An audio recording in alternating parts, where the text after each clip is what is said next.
नमस्कार दोस्तों, welcome to एडुटेरिया। Last class में हम लोगों ने इन्फ्लेशन पढ़ लिया था, प्रभाव पढ़ लिया था, मापन नहीं पढ़ा था। आज हम लोग मापन पढ़ेंगे। और सबसे खास बात यह है कि पिछले 2 दिनों में दिवाली रहा, एक दिन मेरी थोड़ी तबीयत सही नहीं थी, तो हम लोग आज से इसको स्टार्ट कर रहे हैं। और जो करंट अफेयर्स भी आपका बच गया है वो भी हम लोग लेंगे, इस वीक में कवर कर लेंगे एक्स्ट्रा करके, ताकि वो बराबर पटरी पर आ जाए। और चूंकि मैं घर पे हूँ, आपको पता है दिवाली छठ का समय, तो थोड़ा सा यहाँ पर आपको पता है बिजली की जो समस्या है वो बनी रहती है, तो थोड़ा सा आप कॉपरेट करेंगे। और अगर ऐसा होगा तो हम आपको रिकॉर्डेड भी दे देंगे, जिससे क्या होगा कि आपका पढ़ाई में बाध्यता नहीं रहेगा, लेकिन फिर छठ के बाद से सारी चीज़ें सामान्य हो जाएंगी।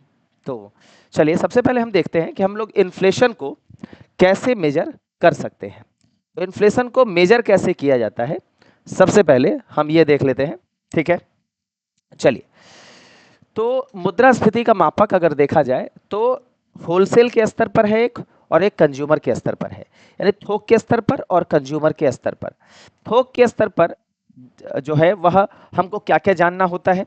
हमको जानना होता है कि थोक के स्तर पर जो कैसे निकाली जाती है ये हमको जानने की आवश्यकता नहीं है, लेकिन फिर भी मैं कुछ आइडिया आपको दूंगा। लेकिन सबसे महत्वपूर्ण ये है कि थोक के स्तर पर जो इन्फ्लेशन निकाला जाता है उसको हम क्या बोलते हैं, तो उसको हम बोलते हैं होलसेल प्राइस इंडेक्स। क्या बोलते हैं? होलसेल प्राइस इंडेक्स, यानी थोक मूल्य सूचकांक। थोक मूल्य सूचकांक। और इसको हम कहते हैं कंज्यूमर प्राइस इंडेक्स, यानी उपभोक्ता मूल्य सूचकांक। ये सब सारी चीजें आपको आगे दिखेंगी। तो ये थोक के स्तर पर है और ये उपभोक्ता के स्तर पर है। ये तो दोनों चीजें आपकी क्लियर होंगी। अब सबसे महत्वपूर्ण चीज इसमें ये है, क्या क्या हमको जानना है इसमें। हमको ये जानना है कि इसका बेस ईयर क्या होता है, और इसमें हमको ये जानना है कि इसको जारी कौन करता है, जारी करता कौन है, इशूअर कौन है। ये दोनों चीजें हमको दोनों जगहों पर जाननी है। तो सबसे पहले हम उसको जानते हैं, और फिर हम समझेंगे कि भैया इसको निकालने के लिए क्या प्रोसेस होता है। देखो, निकालने के लिए एक तो हमको आधार वर्ष चाहिए होता है, बेस ईयर। क्योंकि जब तक बेस ईयर नहीं होगा हम कैसे जानेंगे कि हमको किससे तुलना करना है। जैसे मान लो आपने मुझे बोला कि सर आप लंबे हैं, तो मैं बोलूंगा ना भाई तुम मुझे किससे लंबा बोल रहे हो। तो चलो भाई, मैं एक्स आदमी से लंबा हूं और मैं एक्स आदमी से छोटा भी हूं, वाई आदमी से। तो कहीं ना कहीं एक बेस आपको देना पड़ेगा। वैसे मैंने बोला महंगाई है, तो आप पूछोगे ना भैया कौन सी महंगाई, कब की महंगाई, किससे महंगाई हुई है। तो आपको एक बेस ईयर चाहिए होगा कि हाँ भैया उससे महंगाई। इसलिए एक बेस ईयर की रिक्वायरमेंट होती है। और साथ ही साथ ये मैं मापने के दौरान बता रहा हूं, और साथ ही साथ रिक्वायरमेंट होता है एक एवरेज का। अब आप कहो एवरेज मतलब वेट का। अब आप कहोगे सर ये एवरेज वेट क्या होता है। तो देखो, निकालने के समय हमको एक चाहिए बेस ईयर और एक चाहिए औसत वेट। वेट मतलब उसका भार। जैसे देखो, मुद्रास्फीति जब हम किसी आइटम का निकालेंगे इन्फ्लेशन, तो हर आइटम को हम लोग अलग तरीके से इस्तेमाल करते हैं। जैसे आलू प्याज है, उसका भार हम ज़्यादा लेते हैं, वेट ज़्यादा लेते हैं, वेटेज, क्योंकि उसको हम रेगुलर इस्तेमाल करते हैं। वैसे ही मान लो बॉटल है, उसको हम थोड़ा सा कम रेगुलर इस्तेमाल करते हैं। जैसे जूता है, उसको हम साल साल भर में इस्तेमाल करते हैं सामान्यतः। अब कोई रोज जूता बदलता है उसको नहीं सोच रहे हैं हम। ठीक है। तो जनरल पब्लिक जो है वह औसतन अलग अलग चीज़ों को अलग अलग तरीके से इस्तेमाल करती है। मतलब इस्तेमाल करने की जो बारंबारता है, जो फ्रीक्वेंसी है, वो अलग अलग होती है। और उसी के हिसाब से आइटम का वेटेज भी अलग अलग होता है।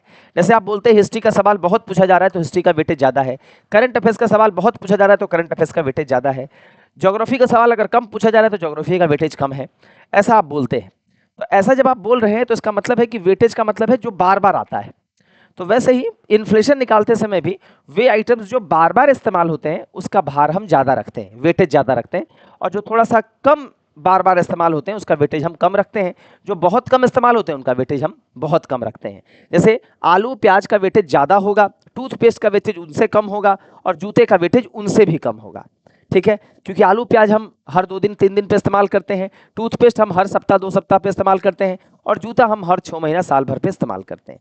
उस हिसाब से वेटेज भी होगा। तो निकालते समय वेटेज और भार दोनों हम लोग जो है, वेटेज और बेस ईयर दोनों हम लोग देखते हैं। बहरहाल हमको निकालना तो यहाँ नहीं है, लेकिन यहाँ देखिए। तो देखिए, उपभोक्ता मूल्य सूचकांक को कौन जारी करता है, तो NSO. NSO is national statistical office, राष्ट्रीय सांख्यिकीय कार्यालय, उसका फुल फॉर्म आगे लिखा हुआ है। बेस ईयर क्या लिया जाता है, 2012। इसी बेस ईयर को बात है कि 2023-24 करना है। तो ये जो प्रोजेक्टेड है वो यही है, और प्रोजेक्टेड है क्या, इस पर फाइनल डिसीजन ले लिया गया है। और फरवरी से इसी बेस ईयर पर जो है वो इंडेक्स जारी होगा। तो फरवरी महीने से इसी चीज को लेकर के इंडेक्स जो है वह जारी किया जाएगा। ठीक है, वैसे ही उपभोक्ता फूड प्राइस इंडेक्स है, उसका भी कौन जारी करता है? एनएसओ। सीपीआई इंडस्ट्रियल वर्कर है जो श्रम मंत्रालय जारी करता है, श्रम ब्यूरो उसकी एक बॉडी है वो जारी करती है। सीपीआई रूरल वर्कर है और एग्रीकल्चर वर्कर है जो श्रम मंत्रालय और श्रम ब्यूरो जारी करता है, जिसका हेडक्वार्टर चंडीगढ़ है। इसका बेस ईयर 2016 है, इसका 1986 है। सरकार इसको 2016 करने पर विचार कर रही है। इसको तो कर दिया गया है, 2023-24 इसको कर दिया गया है इसका आधार वर्ष।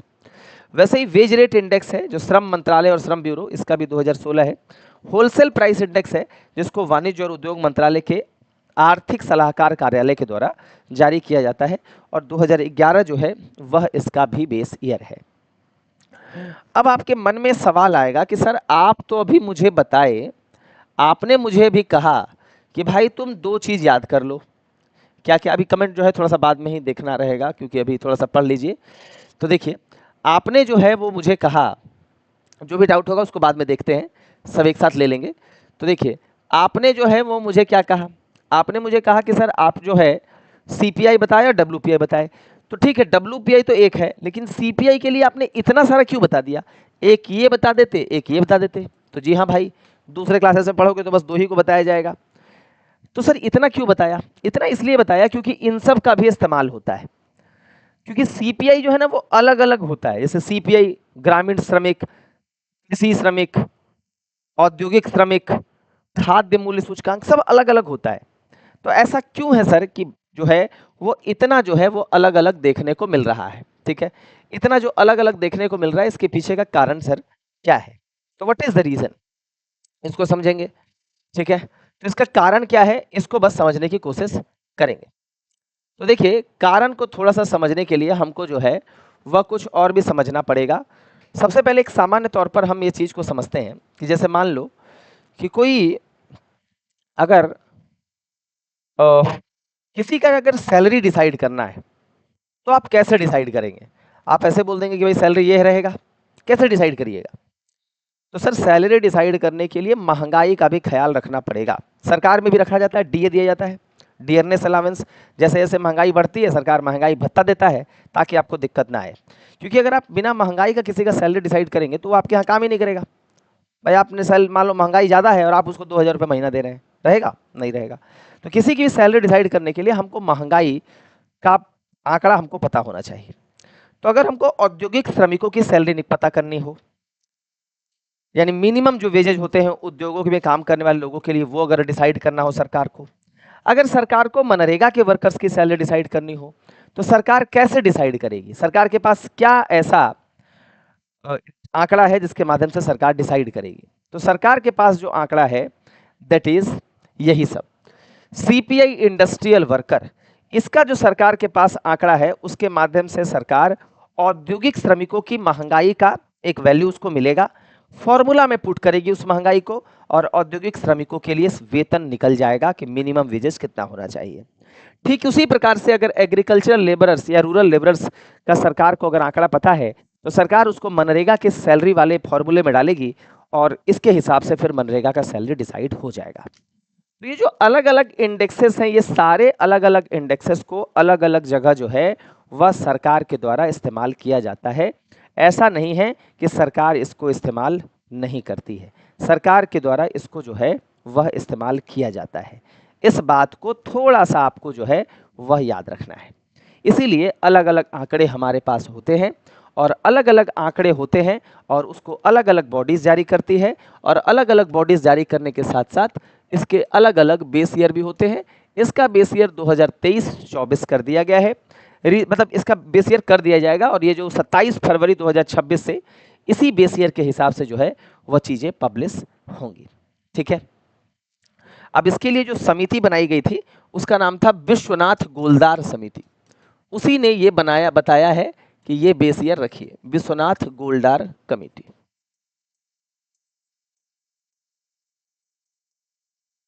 इसी ने ये बात बताई है।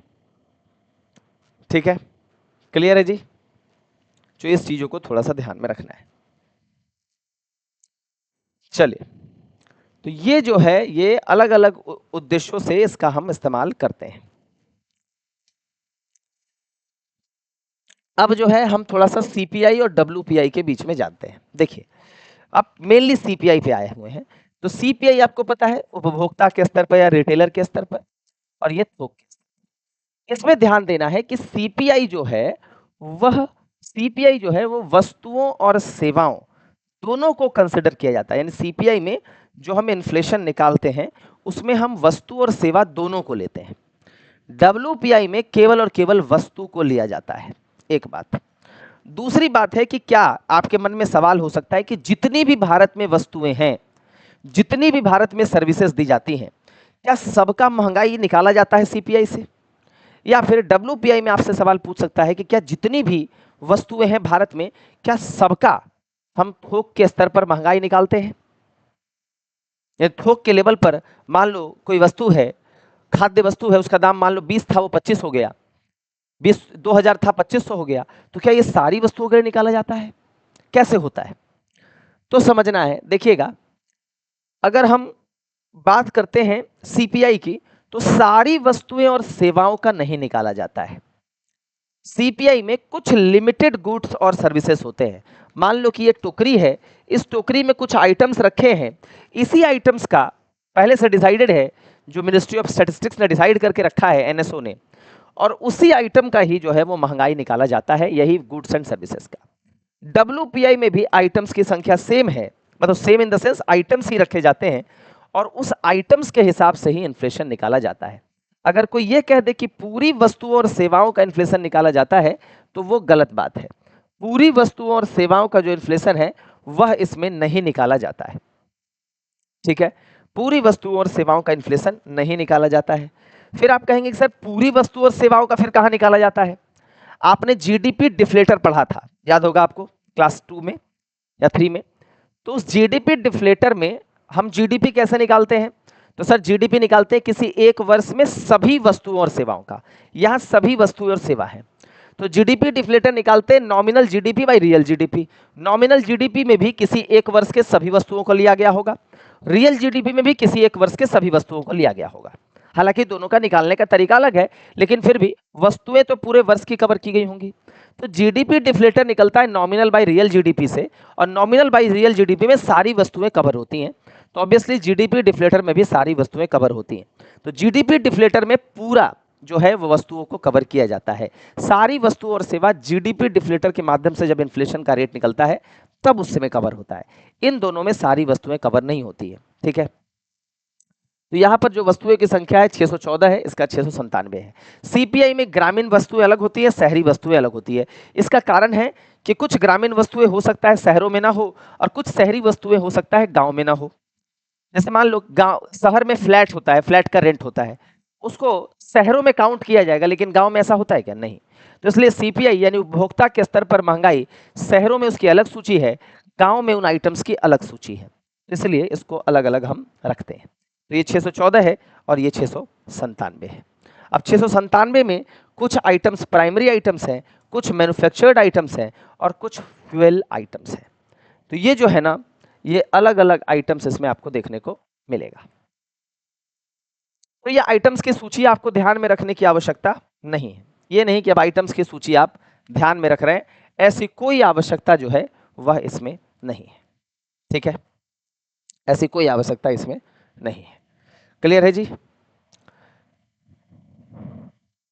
अब यहां पर वही लिखा हुआ है कि 23 मार्च मई 2019 को पहले दो बॉडी थी एनएसएसओ और सीएसओ, इन दोनों को मिला करके अब कर दिया गया है एनएसओ।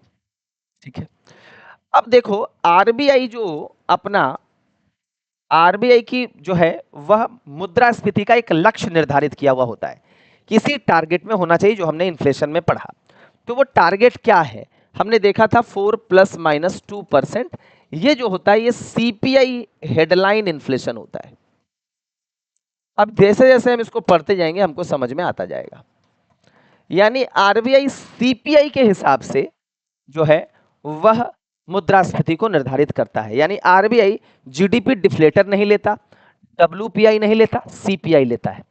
आपके मन में ये बात आ सकती है कि ठीक है सर, WPI और CPI में तो CPI कॉम्प्रिहेंसिव है, क्यों बड़ा है? क्योंकि CPI में कंज्यूमर लेवल है एक तो, और दूसरा वस्तु और सेवा दोनों है, WPI में केवल वस्तु है। तो चलिए CPI को तो ले लिया, लेकिन CPI और GDP डिफ्लेटर में तो GDP डिफ्लेटर ज्यादा बड़ा है, दोनों महंगाई निकालता है, तो GDP डिफ्लेटर RBI को लेना चाहिए, क्योंकि GDP डिफ्लेटर में तो सारी वस्तुओं और सेवाएं को कवर किया जाता है। फिर CPI क्यों ले रहा है RBI? तो उसके पीछे का कारण है कि GDP जो होता है ना, वो हर 3-3 महीने पे उसका आंकड़ा आता है, और फिर ईयरली आता है, और CPI का आंकड़ा हर मंथ आता है। तो RBI को हर मंथ से लेना देना होता है, इसलिए RBI CPI का आंकड़ा लेता है। GDP डिफ्लेटर कॉम्प्रिहेंसिव है, लेकिन फिर भी उसका आंकड़ा नहीं लिया जाता है, बड़ा है वो। अब आप कहोगे सर तो CPI में तो फिर कम आइटम्स है, ठीक है, उसके चैलेंजेस हैं, लेकिन जो भी इंपॉर्टेंट और एसेंशियल आइटम्स है, सबको इस आइटम्स की सूची में कवर किया जाता है। यहाँ पे ये भी मंथली जारी होता है और ये भी मंथली जारी होता है। सारा कुछ आपको लिखा हुआ मिलेगा, इसके लिए परेशान होने की आवश्यकता नहीं। ठीक है, क्लियर है? चलिए, तो शॉर्टकट अगर ध्यान में रखना है तो इस चीज को, शॉर्टकट को आप ध्यान में रख सकते हैं। यहाँ पे देखो, ये शॉर्टकट को जो है वो ध्यान में रख सकते हैं। ठीक है, अब अगला एक सवाल आपका उठता है कि अगर हमको भारत का टोटल इन्फ्लेशन निकालना है, टोटल इन्फ्लेशन निकालना है, तो टोटल इन्फ्लेशन को हम कहते हैं हेडलाइन इन्फ्लेशन। तो भारत का टोटल इन्फ्लेशन देश का, दैट इज हेडलाइन। अब टोटल इन्फ्लेशन दो लेवल पे निकल सकता है, एक कंज्यूमर के लेवल पर टोटल इन्फ्लेशन और एक उपभोक्ता के लेवल पर टोटल इन्फ्लेशन। तो कंज्यूमर के लेवल पर टोटल इन्फ्लेशन और उपभोक्ता के लेवल पर टोटल इन्फ्लेशन। तो हेडलाइन इन्फ्लेशन का मतलब है टोटल इन्फ्लेशन, वो कंज्यूमर के स्तर पर भी हो सकता है, तो उसको कहेंगे CPI हेडलाइन इन्फ्लेशन, और जो होलसेलर के स्तर पर होगा उसको हम कहेंगे WPI हेडलाइन इन्फ्लेशन। तो हेडलाइन मतलब टोटल, कंज्यूमर और जो है वह होलसेलर के स्तर पर। तो हेडलाइन का मतलब है जो कुल महंगाई को मापता है, और यह CPI और WPI दोनों ढंग से व्यक्त हो सकता है। जैसे CPI हेडलाइन इन्फ्लेशन, RBI इसी का प्रयोग मौद्रिक नीति में करता है, जो भी मैंने दिखाया, 4 ± 2% यानी 2 से 6 CPI हेडलाइन इन्फ्लेशन। यानी RBI एकजुटली क्या लेता है? RBI एकजुटली देता है 2 से 6 कंज्यूमर के स्तर पर टोटल इन्फ्लेशन। ठीक है, इसका टारगेट जो है वो 2016 से 20 तक था, अब इसको 2026 तक यही वैल्यू जो है अभी भी RBI इसी को टारगेट ले रहा है। ठीक है, इसी को अंग्रेजी में यहां पर ये लिखा हुआ है। तो ये टोटल इन्फ्लेशन है। तो टोटल इन्फ्लेशन को हम कहते हैं हेडलाइन इन्फ्लेशन। टोटल इन्फ्लेशन को हम क्या बोलते हैं? Headline inflation. और इसी टोटल इन्फ्लेशन में से अगर हम दो चीजों को माइनस कर दें, एक फूड को और एक फ्यूल को, एक फूड को और एक फ्यूल को, दोनों को अगर हम माइनस कर दें तो हमारा जो वैल्यू बचेगा दैट इज कोर इन्फ्लेशन। तो आप कहोगे सर फूड और फ्यूल को ही क्यों माइनस कर रहे हैं? क्योंकि फूड और फ्यूल जो है वो ज़्यादा फ्लेक्सिबल होता है। फ्लेक्सिबल कहने का मतलब है कि फूड और फ्यूल का वैल्यू रेगुलर चेंज होता रहता है, इसलिए हम चाहते हैं कि भैया वैसा आइटम को हम कोर माने जिसमें फूड और फ्यूल को शामिल ना करें, क्योंकि ये रेगुलर जो है वो चेंज होता रहता है। ठीक है, इसी को कहते हैं core inflation, core, that is core inflation, यही है कोर इन्फ्लेशन। ठीक है, इसी को कहा जाता है कोर इन्फ्लेशन। अब एक तीसरा इंडेक्स और है जिसका नाम है इंडेक्स ऑफ इंडस्ट्रियल प्रोडक्शन, यानी ये उद्योगों में कितना उत्पादन हुआ है, इसको यह इंडेक्स ऑफ इंडस्ट्रियल प्रोडक्शन बताता है। ठीक है, तो दो इंडेक्स हम और पढ़ेंगे, एक इंडेक्स ऑफ इंडस्ट्रियल प्रोडक्शन और दूसरा हम पढ़ेंगे जो होगा इंडेक्स ऑफ 8 कोर इंडस्ट्री। तो दो इंडेक्स हम पढ़ेंगे, एक है index of 8 core index of 8 core industries और दूसरा है इंडेक्स ऑफ इंडस्ट्रियल प्रोडक्शन। तो देखिए, अब है ये है इंडेक्स ऑफ इंडस्ट्रियल प्रोडक्शन। तो ये इंडेक्स है, इसीलिए इसको थोड़ा सा तेजी से देख लेते हैं। यानी उद्योगों में कितना उत्पादन हो रहा है। देखिए, जीडीपी से उत्पादन की वैल्यू निकलती है, इसमें उत्पादन का पता चलेगा भैया कि 200 टन था तो 300 हुआ कि नहीं, ये पता चलेगा इसमें से। यानी उद्योगों में कितना उत्पादन हुआ है उससे यह पता चलेगा। अब इसी उद्योगों में 8 जो उद्योग होता है वो बहुत कोर है, जो अर्थव्यवस्था का इंपॉर्टेंट उद्योग है वो 8 है, उसका हम इंडेक्स अलग जारी करते हैं। इसमें टोटल इंडस्ट्रीज को शामिल करते हैं और उसमें केवल और केवल 8 को करते हैं।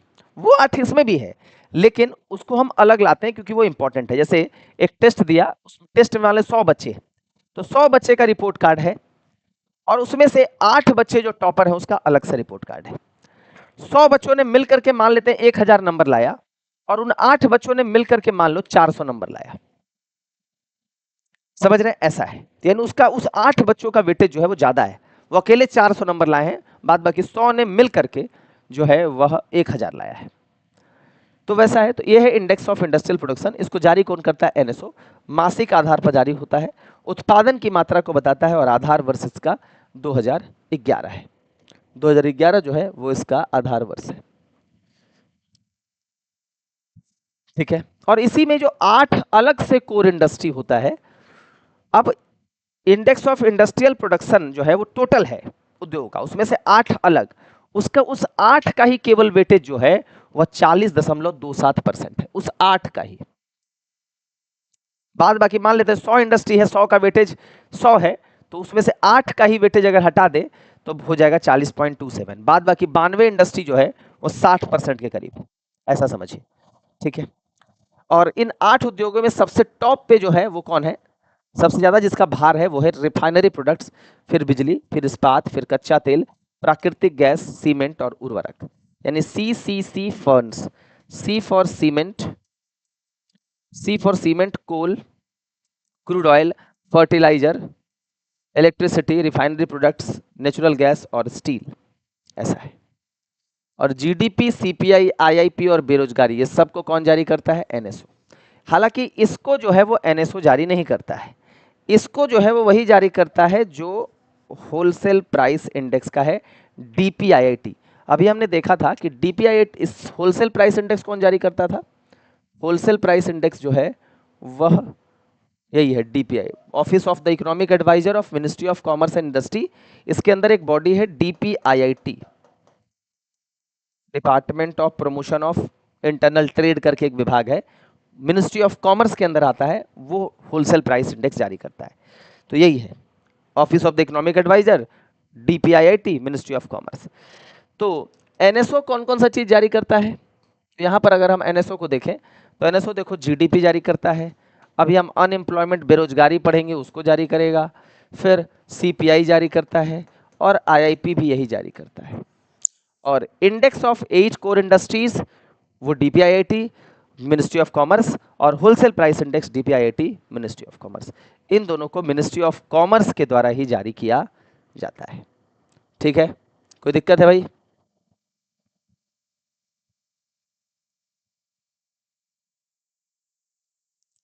चलिए, अब हम अगला जो अपना पार्ट है उसको देख लेते हैं, और दैट इज मॉनेटरी पॉलिसी। हम जो है वह अब मॉनेटरी पॉलिसी को देखने की।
चलिए, थोड़ा सा फाइल एडजस्टमेंट में टाइम लग रहा था। तो अब स्टार्ट करते हैं हम लोग मौद्रिक नीति। ठीक है, तो हम लोग स्टार्ट करते हैं मौद्रिक नीति। तो सबसे पहले हम जो है वह मौद्रिक नीति में कुछ बातों को सबसे पहले समझने की कोशिश करेंगे। Then will start. तो सबसे पहले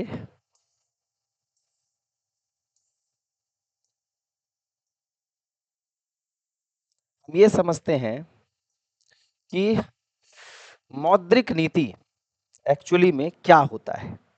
सबसे पहले ये समझने की कोशिश करते हैं कि मौद्रिक नीति क्या होता है।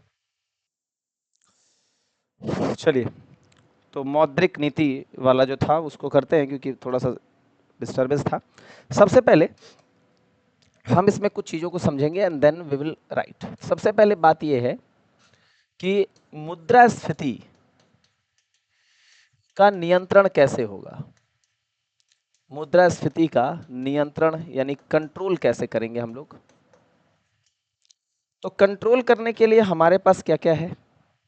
हमारे पास कंट्रोल करने के लिए सबसे पहला है कि क्योंकि मुद्रास्फीति आपको बताया था MDI, यानी मनी ज़्यादा तो डिमांड ज़्यादा, डिमांड ज़्यादा तो इन्फ्लेशन ज़्यादा। तो मनी को अगर आप कंट्रोल करते हैं तो फिर डिमांड कंट्रोल, और डिमांड कंट्रोल तो इन्फ्लेशन कंट्रोल। ठीक है, तो मनी को आप कंट्रोल कैसे करिएगा। तो मनी को कंट्रोल करने का तरीका है, एक तरीका है RBI के माध्यम से और दूसरा तरीका है गवर्नमेंट के माध्यम से। तो गवर्नमेंट इसके लिए जो पॉलिसी लेकर आती है उसको हम कहते हैं फिस्कल पॉलिसी, इसको हिंदी में कहा जाता है राजकोषीय नीति।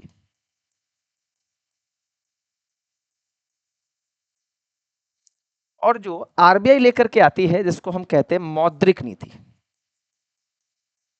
इसलिए इन्फ्लेशन के जस्ट बाद हमने जो है वह RBI स्टार्ट किया, क्योंकि इससे जुड़ा हुआ जो पॉलिसी है दैट इज मॉनेटरी पॉलिसी, मौद्रिक नीति, और इधर है राजकोषीय नीति। ऐसा है।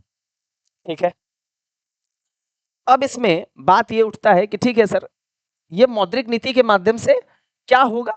तो मौद्रिक नीति के माध्यम से एक्चुअली मनी को कंट्रोल किया जाएगा, और अगर मनी कंट्रोल हो गया तो मनी कंट्रोल तो फिर डिमांड कंट्रोल, डिमांड कंट्रोल तो inflation in controlled, not deflation.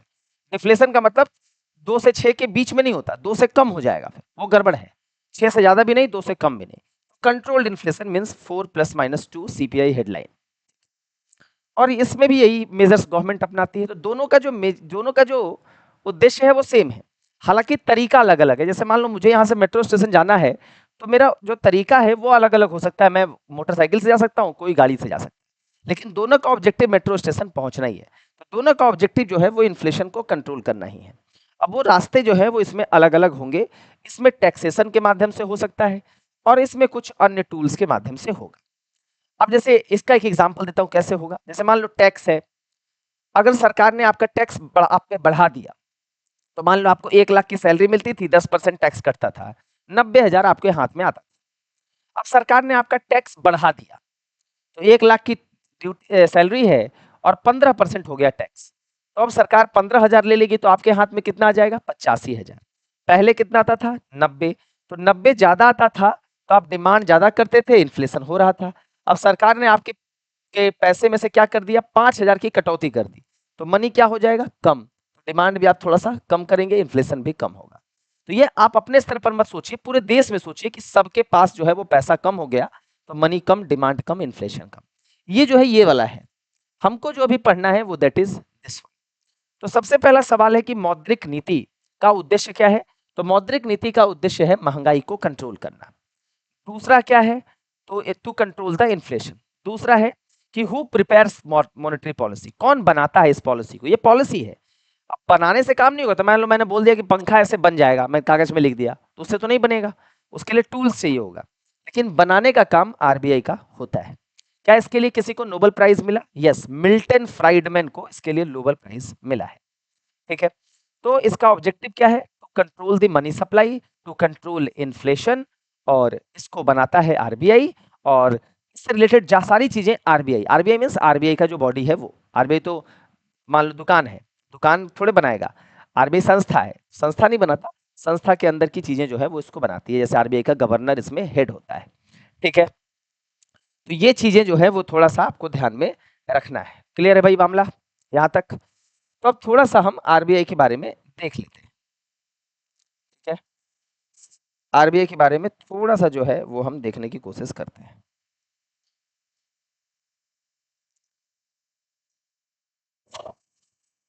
देखिए यहाँ पर ये देखिए, तो मौद्रिक नीति किसके द्वारा बनाया जाता है? तो आरबीआई के द्वारा। उद्देश्य क्या है? धन आपूर्ति करना, और जिससे मूल्य स्थिरता बनी रहे, मुद्रास्फीति नियंत्रित रहे। मतलब महंगाई को नियंत्रित करना ही इसका मेन ऑब्जेक्टिव है, बस ये ध्यान में रखना है। मिल्टन फ्राइडमैन को 1976 में इसके लिए मिला। मौद्रिक नीति आरबीआई बनाता है, राजकोषीय नीति सरकार के वित्त विभाग के द्वारा निर्मित है। अब देखिए, इन्फ्लेशन कंट्रोल करता है दोनों पॉलिसी, लेकिन टूल्स अलग अलग हैं, और इन्फ्लेशन कंट्रोल करने से बेनिफिट क्या है ये भी आपको समझना है। ठीक है, तो देखिए इन्फ्लेशन कंट्रोल करने से बेनिफिट क्या होता है, इसको भी थोड़ा सा समझना है। ब्लैंक स्लाइड लेकर के इसको थोड़ा सा समझाने की आपको कोशिश करता हूं। ठीक है,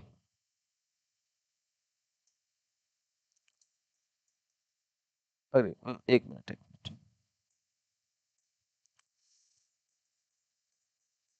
इन्फ्लेशन कंट्रोल अगर हो गया तो उससे क्या होगा, यानी महंगाई अगर नियंत्रित हो गई तो उससे क्या होगा? अगर महंगाई नियंत्रित हो गई तो आप बताइए ज्यादा सेविंग कर पाएंगे कि नहीं? तो जी हाँ सर, बचत जो है वो मेरा ज्यादा हो जाएगा। तो अगर बचत ज्यादा हो गया, क्योंकि आपका महंगाई है नहीं, तो आपका पैसा अब आपके पास बच रहा है, तो आप बचत ज्यादा होगा तभी तो जमीन, कंपनी, ये सब में इन्वेस्ट करेंगे, यानी इन्वेस्टमेंट जो है वो बढ़ेगा कि नहीं? तो जी हाँ सर, इन्वेस्टमेंट भी जो है सर वो मेरा बढ़ जाएगा। तो सर अगर इन्वेस्टमेंट अगर आपका बढ़ गया सर, तो उससे और बेनिफिट क्या है? तो सर अगर इन्वेस्टमेंट बढ़ गया, सेविंग बढ़ गया, तो इन्वेस्टमेंट बढ़ गया, और अगर सर इन्वेस्टमेंट बढ़ गया तो उससे हमको बेनिफिट ये होगा कि हम जो है वो प्रोडक्शन बढ़ जाएगा हमारा, हम निवेश ज़्यादा करेंगे तो उत्पादन बढ़ाएंगे, प्रोडक्शन बढ़ेगा तो जीडीपी बढ़ेगा, क्योंकि जीडीपी एक वित्त वर्ष में सभी वस्तुओं और सेवाओं का उत्पादन का मूल्य ही है, और फिर इससे रोजगार जो है वह बढ़ जाएगा। तो अल्टीमेटली इन्फ्लेशन कंट्रोल से, चाहे वो सरकार करे या आरबीआई मॉनेटरी पॉलिसी के माध्यम से करे, इन्फ्लेशन कंट्रोल से जो है वह कहीं ना कहीं बेनिफिट ये होगा कि उससे अल्टीमेटली देश जो है वो ग्रो करेगा। इस चीज को थोड़ा सा आपको समझना है। अब बात ये उठता है कि इन्फ्लेशन कंट्रोल होगा कैसे? ठीक है, तो अब आते हैं आरबीआई की मॉनेटरी पॉलिसी में। तो आरबीआई की मौद्रिक नीति,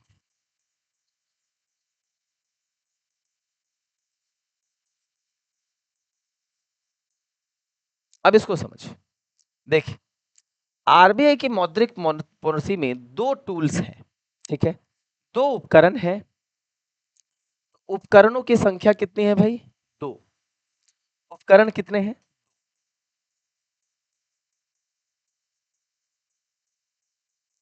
टू टूल्स। कौन कौन से टूल्स हैं भाई? एक टूल है जिसको कहा जाता है क्वांटिटेटिव टूल,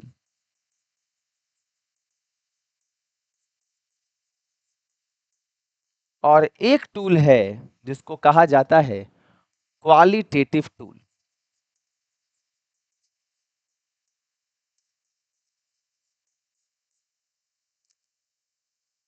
इसको हम कहते हैं मात्रात्मक उपकरण,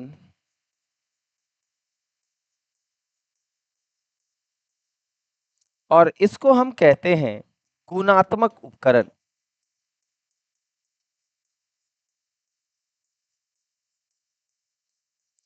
और इन दोनों तरीकों के माध्यम से आरबीआई इन्फ्लेशन को कंट्रोल करता है। इन दोनों तरीकों के माध्यम से आरबीआई इन्फ्लेशन को कंट्रोल करता है। दोनों तरीके का उद्देश्य जो है आरबीआई का सेम है। ठीक है, दोनों तरीका उसका इसी के लिए है जिसके माध्यम से वो आरबीआई इन्फ्लेशन को कंट्रोल करना चाहता है।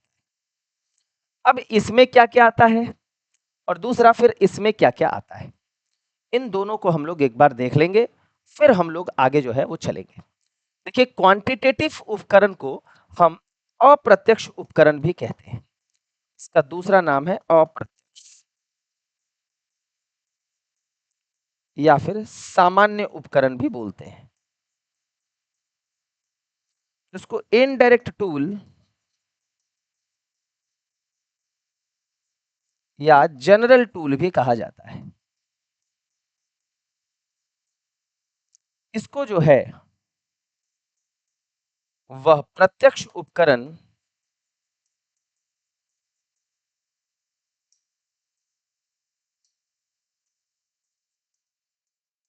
और विशेष टूल भी कहा जाता है। विशेष डायरेक्ट टूल या फिर स्पेशल, ऐसा। सामान्य का मतलब है कि अर्थव्यवस्था में हर क्षेत्र में ये जो भी यहाँ पर नियम आएगा ना, अब ये देखेंगे आप, वो मतलब उसके लिए ऐसा नहीं है कि किसी महिला पे, किसी वृद्ध पे, किसी किसान के लिए ही फोकस्ड है, नहीं। यहाँ पर जो भी चीजें होंगी वो सबके लिए होगा, और यहाँ पर जो होगा वो स्पेशल किसी ग्रुप पर फोकस होगा, वो हम आगे देखेंगे कि कैसे कैसे ग्रुप पर हमारा फोकस होता है। ठीक है, चलिए अब जो है वो हम सबसे पहले चलते हैं किस पर, तो सबसे पहले चलते हैं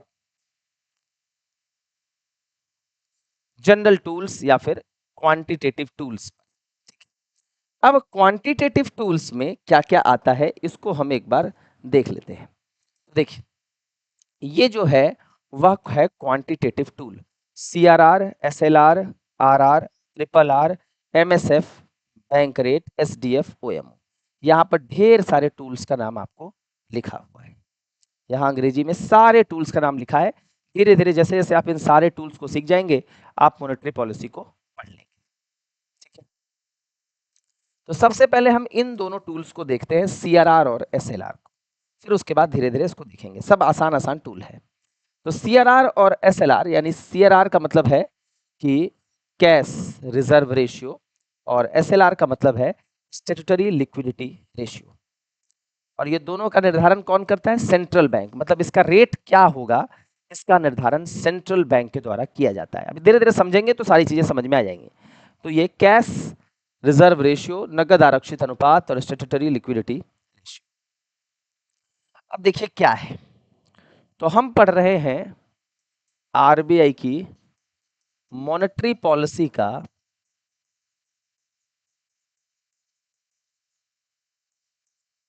क्वांटिटेटिव टूल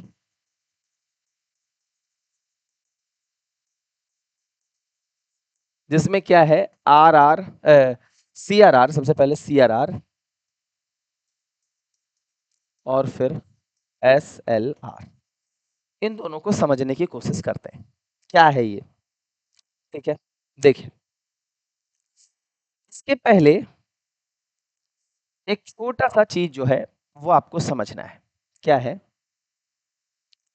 बैंक को लेकर के छोटी सी एक बात जो है वो समझते हैं क्या मतलब होता है, क्योंकि चीजों को समझने के लिए ये चीज अगर आप समझ गए तो आपका पूरा जो ये कॉन्सेप्ट वो क्लियर हो जाएगा। आराम से समझिएगा। देखिए बेसिक कॉन्सेप्ट, मान लो कि बैंक है, बैंक का मान लेते हैं कि अपना खर्चा मान लेते हैं 100 रुपया है। कितना है? 100। इतना इसको चाहिए ही चाहिए, इतना चाहिए ही चाहिए। मतलब जैसे स्टाफ का खर्च होता है, चाय पानी का खर्च होता है, अपने स्टाफ की सैलरी होती है, सबका जोड़ करके इतना पैसा उसको चाहिए। मान लीजिए केस ए है, बैंक के पास लोन देने का राशि यानी इतना अमाउंट वो लोन दे सकता है, वो मान लेते हैं 1,000 रुपए है। कितना है? 1,000।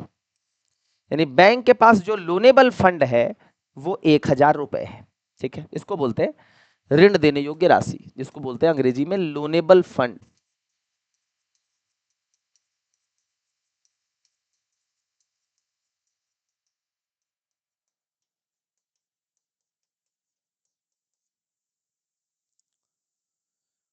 अब सोचिए कम से कम बैंक को कितना इंटरेस्ट लेना होगा, मतलब मिनिमम कितना लेना होगा। तो सर 1,000 उसके पास है, तो 10% वो चार्ज जब करेगा तब जाकर के उसको 100 रुपए प्राप्त होगा, तब बैंक का खर्चा निकल जाएगा।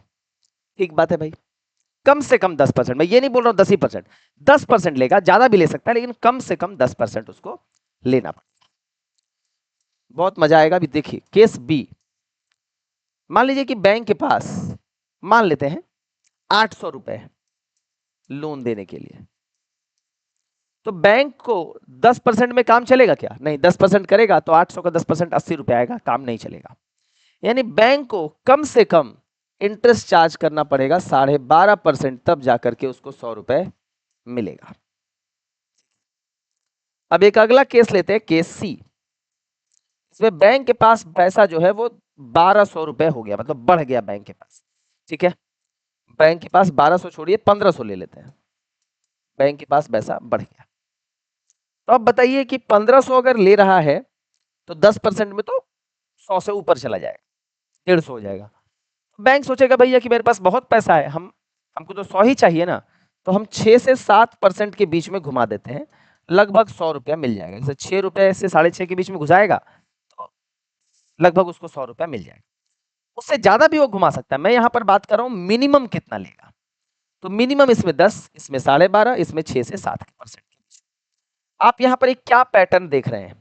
पैटर्न आप ये देख रहे हैं कि जैसे जैसे बैंक का लोनेबल फंड बढ़ रहा है, यानी मान लो 800 सोच लो, तो 800 से जैसे 1000 हुआ या 1500 हुआ, जैसे जैसे लोनेबल फंड बढ़ा, यानी लोन देने वाली राशि जैसे जैसे बढ़ रही है, यानी मान लो 800 था, 800 से 1000 हुआ, 1000 से 1500 हुआ, जैसे जैसे लोन देने वाली राशि बढ़ रही है वैसे वैसे ब्याज दर कम हो रहा है।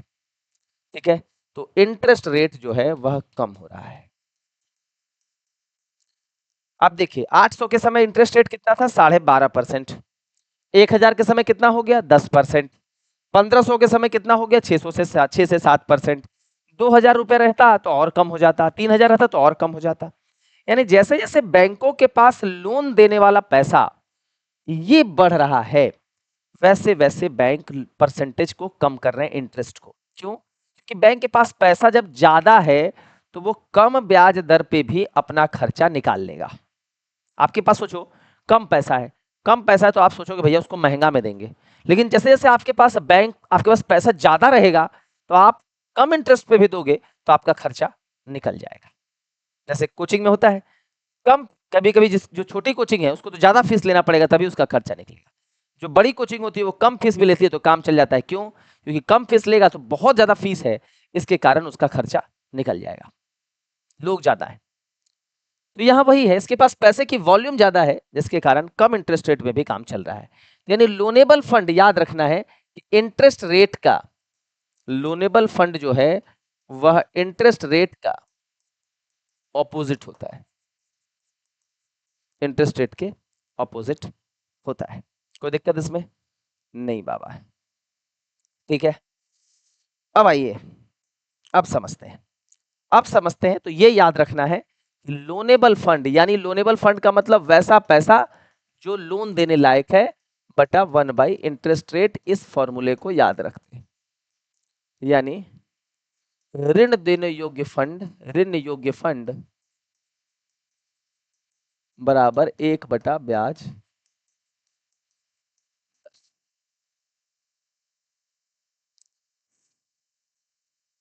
अब देखिए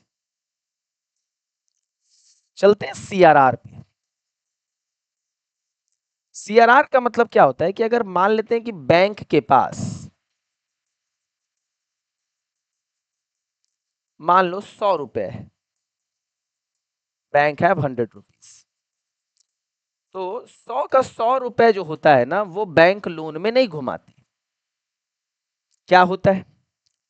उसमें से कुछ पैसा बैंक जो है वह कैश के रूप में आरबीआई को देती है।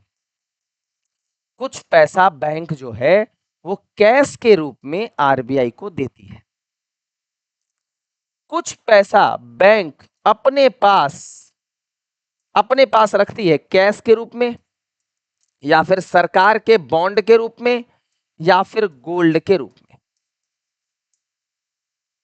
यानी ये पैसा और ये पैसा आरबीआई को कैश जाता है और इसमें बैंक अपने पास रखती है, मतलब इसको खर्च नहीं कर सकते, इसको गुल्लक में डाल के रखना है। वो पैसा कैश में रख सकती है, सरकार के बॉन्ड में रख सकती है, या फिर सोने में रख सकती है। सरकार का बॉन्ड का मतलब होता है कि सरकार को जब पैसा चाहिए होता है तो लोगों से या बैंक जो है वो सरकार के बॉन्ड को खरीदते हैं। हम लोग भी सरकार के बॉन्ड को खरीद सकते हैं, बैंक भी खरीद सकती है। तो सरकार का बैंक जब खरीदता है तो सरकार को उसका पैसा मिलता है और बैंकों के पास सरकार का बॉन्ड आ जाता है। भविष्य में सरकार जो है वह बॉन्ड वापस ले लेगा। बैंक को या लोग जो भी बॉन्ड खरीदा है उसको भविष्य में कुछ एक इंटरेस्ट के साथ पैसा दे। तो ऐसा आप समझ सकते हैं, ठीक है, ऐसा आप समझ सकते हैं। जैसे मैं इसको ऐसे समझा दूं, एक पेपर अगर मेरे पास होता तो मैं तुरंत आपको समझा देता। जैसे मान लो ये बैंक है, ये तो चेक ही है मान लो। जैसे मान लेते हैं ये है, ये बॉन्ड है, सरकार ने बॉन्ड आपको दिया या बैंक को दिया, बैंक ने सरकार को पैसा दिया, भविष्य में सरकार इंटरेस्ट के साथ वो पैसा आपको लौटा देगी, आपसे बॉन्ड ले लेगी, दैट इज बॉन्ड। तो ये बॉन्ड है और गोल्ड में भी रख सकता है। दोनों में देखिए, एक में कैश में और एक में कैश, गवर्नमेंट सिक्योरिटीज और गोल्ड, इन तीनों में जो है वह रखा जा सकता है। क्लियर है? तो कहने का तात्पर्य ये है कि इसमें और इसमें, इन दोनों में पैसा जो है वह बैंक को डालना पड़ता है, इधर भी और इधर। अब इसका रेट जो है वो केंद्रीय बैंक डिसाइड करती है, जो स्टार्टिंग में लिखा था। अब आपको कितना पैसा, तो मान लेते मैंने बोला सर इसमें 4%, इसमें 18%, तो ये डिसाइड कौन करेगा? तो आरबीआई डिसाइड करेगा। तो 22% पैसा इसमें डल गया, ठीक है, और जो बचेगा वही फिर ऋण योग्य राशि रहेगी। इतना ही पैसा बैंक जो है वह लोन में घुमा सकता है। तो 100 में 22% चला गया तो बचा कितना? 78 रुपए। यही पैसा ऋण योग्य राशि है, यही पैसा ऋण योग्य राशि है। अब हमको इसी से कुछ चीजों को समझना है। जैसे मान लो आगे हम समझना चाहते हैं सीआरआर, तो हम एसएलआर में कोई चेंज नहीं करेंगे, क्योंकि एसएलआर में चेंज करेंगे तो फिर सीएलआर समझ में, तो दोनों चीज में चेंज अगर करेंगे तो फिर एक को चीज समझ में नहीं आएगा। मान लो गाड़ी में गियर का प्रभाव समझना है तो एक्सेलेरेटर डालोगे तो कैसे समझ में आएगा? एक साथ एक बार में एक ही चीज को समझते हैं। तो मान लीजिए कि अभी हमने देखा कि सीआरआर कितना था? 4%। एसएलआर कितना था भैया? 18%। और लोनेबल फंड जो अभी हमने देखा, ऋण योग्य राशि कितना थी? 78। 78। अब एक काम करते हैं, इससे हमको कोई लेना देना नहीं है, इसको कांस्टेंट मान लो 18%, हमेशा कांस्टेंट। अब सीआरआर को चेंज करके देखते हैं, कभी बाद में फिर एसएलआर को चेंज करके देखेंगे, बात एक ही होगा। सीआरआर को जैसे ही चेंज करेंगे तो इसको मान लो 3% कर दिया एक बार में और एक बार 5% कर दिया। तो 3% जैसे ही किया, यानी सीआरआर जैसे कम किया, वैसे ही लोनेबल फंड कितना हो गया? 100 रुपए था, 21 चला गया, बचा कितना? 79। ये 23 हो गया, बचा कितना? 70। ठीक। अब आपको मैंने बताया था कि लोनेबल फंड इंटरेस्ट रेट के उल्टा होता है, ठीक बताया था। तो लोनेबल फंड जब बढ़ा, यानी यहां पर क्या हुआ? अगर हम 78 को मेन वैल्यू मान रहे हैं तो यहां लोनेबल फंड बढ़ गया। तो लोनेबल फंड जैसे ही बढ़ेगा इंटरेस्ट रेट क्या होगा? कम होगा, उल्टा है, तो यहां इंटरेस्ट रेट कम हो जाएगा। और यहां पर लोनेबल फंड कम हो गया, 78 से कितना हो गया? 77। तो लोनेबल फंड जैसे ही कम हो गया इंटरेस्ट रेट बढ़ जाएगा। यानी एक केस है बैंक के पास 78 रुपीज है, एक में लोनेबल फंड बढ़ गया और एक में लोनेबल फंड, लोनेबल फंड जैसे ही बढ़ेगा यानी बैंक के पास जैसे ही ज्यादा पैसा आएगा बैंक ब्याज दर कम कर देगी। तो पहला वाला केस में 1 रुपया बढ़ा है, तो आप कहेंगे सर 1 ही रुपया तो बढ़ा, अरे उसको 1000, 1 लाख मान लो, 100 लाख मान लो, हम तो बस 78 79 दिखा रहे हैं, तुम 78,000 मान लो। तो लोनेबल फंड जैसे ही बढ़ेगा इंटरेस्ट रेट कम हो जाएगा और उल्टा भी हुआ है। अब देखो इससे एक्चुअली क्या होगा, ठीक है, इससे एक्चुअली क्या होगा? देखो सीआरआर को जैसे ही कम किया गया, यानी कितना किया गया? सीआरआर को 4 से 3 किया गया। सीआरआर को जैसे ही 4% से 3 किया गया, सीआरआर जैसे ही कम हुआ वैसे ही लोनेबल फंड क्या हो गया, बढ़ गया। लोनेबल फंड बढ़ गया तो बैंक का इंटरेस्ट रेट क्या हो जाएगा, कम। तो लोग लोन ज्यादा लेंगे कि कम, तो सर इंटरेस्ट रेट कम हो गया है तो लोग लोन ज्यादा लेंगे, यानी डिमांड जो है वो लोन का क्या हो जाएगा, बढ़ जाएगा, सस्ता है। और डिमांड अगर बढ़ जाएगा, लोन सस्ते में सबको मिलेगा, मांग बढ़ेगा, तो इससे लोगों के पास पैसा कम होगा कि ज्यादा, तो सर पैसा तो बढ़ जाएगा। और जब पैसा बढ़ जाएगा, ऐसा उपाय आरबीआई कब अपनाता है, पैसा बढ़ाने का उपाय आरबीआई कब अपनाएगा, सीआरआर कम कब करेगा, तो सर ये तभी कम करेगा सीआरआर, पैसा बढ़ाने का उपाय तब करता है आरबीआई जब डिफ्लेशन होता है मार्केट। इन्फ्लेशन होगा तो पैसा बढ़ाएगा नहीं, पैसा खींचेगा, इंजेक्शन लगाएगा, पीछे से खींचेगा। अब जो है वो इंजेक्शन डालेगा, क्योंकि पैसा उसके पास जो है अगर इकोनॉमी में कम है तो पैसा डालेगा। तो ये सिचुएशन कब करेगा आरबीआई, जब उसको डिफ्लेशन कंट्रोल करना है, तब करेगा। यानी सीआरआर अगर कम है तो उससे लोनेबल फंड, ऋण योग्य राशि कम हो जाएगी, ब्याज दर सॉरी ऋण योग्य राशि बढ़ जाएगी, ब्याज दर कम हो जाएगा, मांग बढ़ जाएगा, मुद्रा बढ़ जाएगी। और ऐसा उपाय आरबीआई इन्फ्लेशन के लिए नहीं, अपस्फीति नियंत्रण के लिए करेगा। पैसा तभी बढ़ाता है ना, हो जाएगा।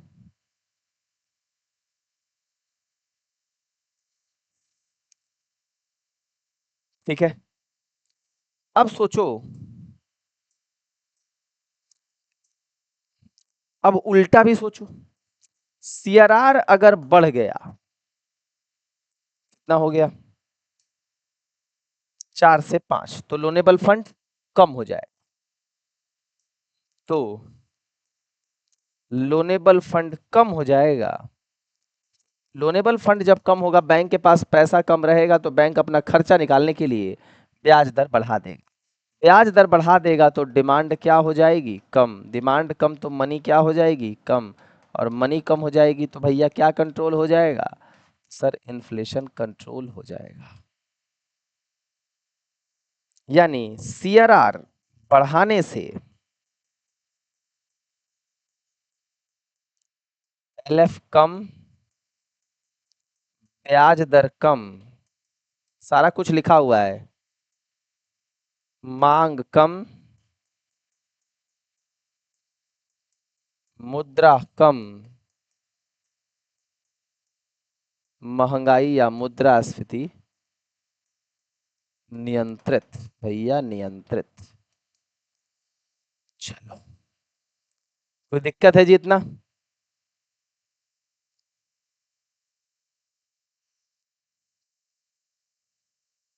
सिंपल सोचो, इतना तो चलो कैलकुलेशन, सिंपल सोचो।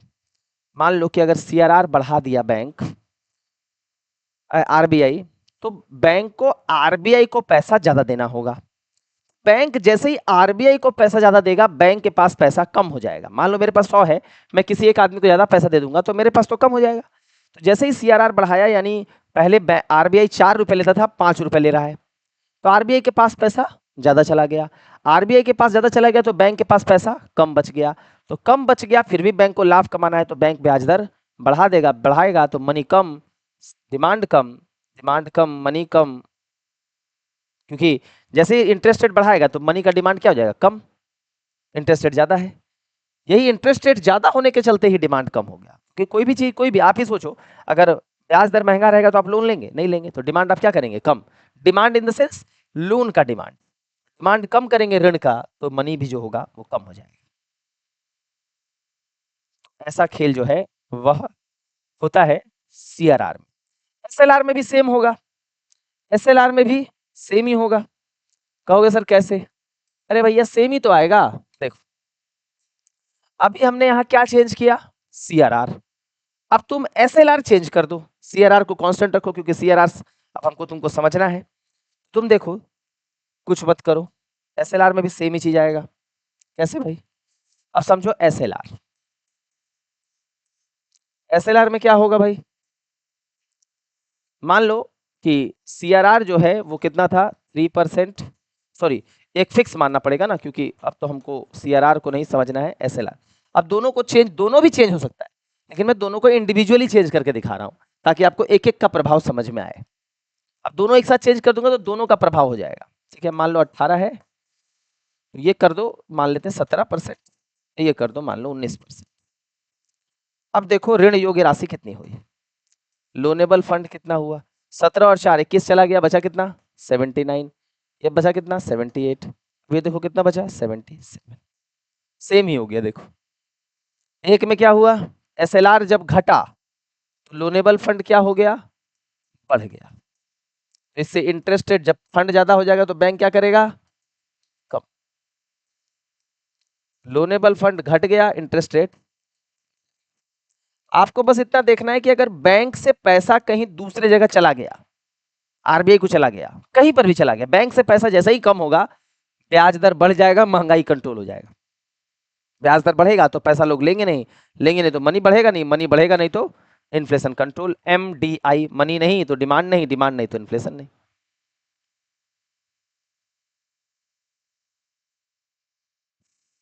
अब ये देखो, अब एसएलआर कम हुआ मान लो, तो एसएलआर कम हुआ तो क्या प्रभाव पड़ा, एसएलआर 18-17 हुआ तो लोनेबल फंड बढ़ गया, तो लोनेबल फंड बढ़ जाएगा, इंटरेस्ट रेट कम हो जाएगा, इंटरेस्ट रेट कम हो जाएगा तो लोग मनी का डिमांड ज्यादा करेंगे, ज्यादा करेंगे तो पैसा ज्यादा होगा, डिमांड भी बढ़ सकता है, फिर डिफ्लेशन कंट्रोल हो जाएगा। पैसा बढ़ेगा तो डिफ्लेशन कंट्रोल, पैसा को घटाएंगे तब इन्फ्लेशन कंट्रोल। और दूसरा है एसएलआर अगर बढ़ेगा तो लोनेबल फंड कम हो जाएगा, इंटरेस्ट रेट बढ़ जाएगा, फिर मनी का डिमांड कम हो जाएगा, लोग लोन लेना कम कर देंगे क्योंकि इंटरेस्ट रेट ज्यादा है, फिर डिमांड कम हो जाएगा और इस केस में इन्फ्लेशन कंट्रोल हो जाएगा। दोनों का सेम ही प्रोसेस है, सेम ही चीज है, कोई अंतर दोनों में नहीं है। ये सब सारी बातें लिखी हुई हैं, ऐसा नहीं है कि नहीं लिखा हुआ है।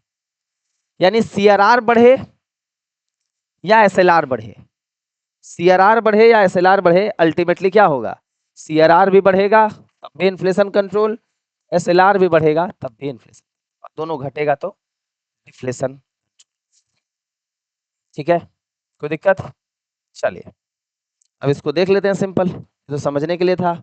अब आइए यहाँ पर आ गया, देखिए सीआरआर और एसएलआर को हम दूसरे नामों से भी जानते हैं, एक होता है जिसको कहते हैं statutory reserve requirement, variable reserve ratio या स्टेट्यूटरी रिजर्व रेशियो। सीआरआर और एसएलआर का ये एक अलग नाम भी दे सकता है, दोनों का, दोनों को इस नाम से भी जाना जाता है।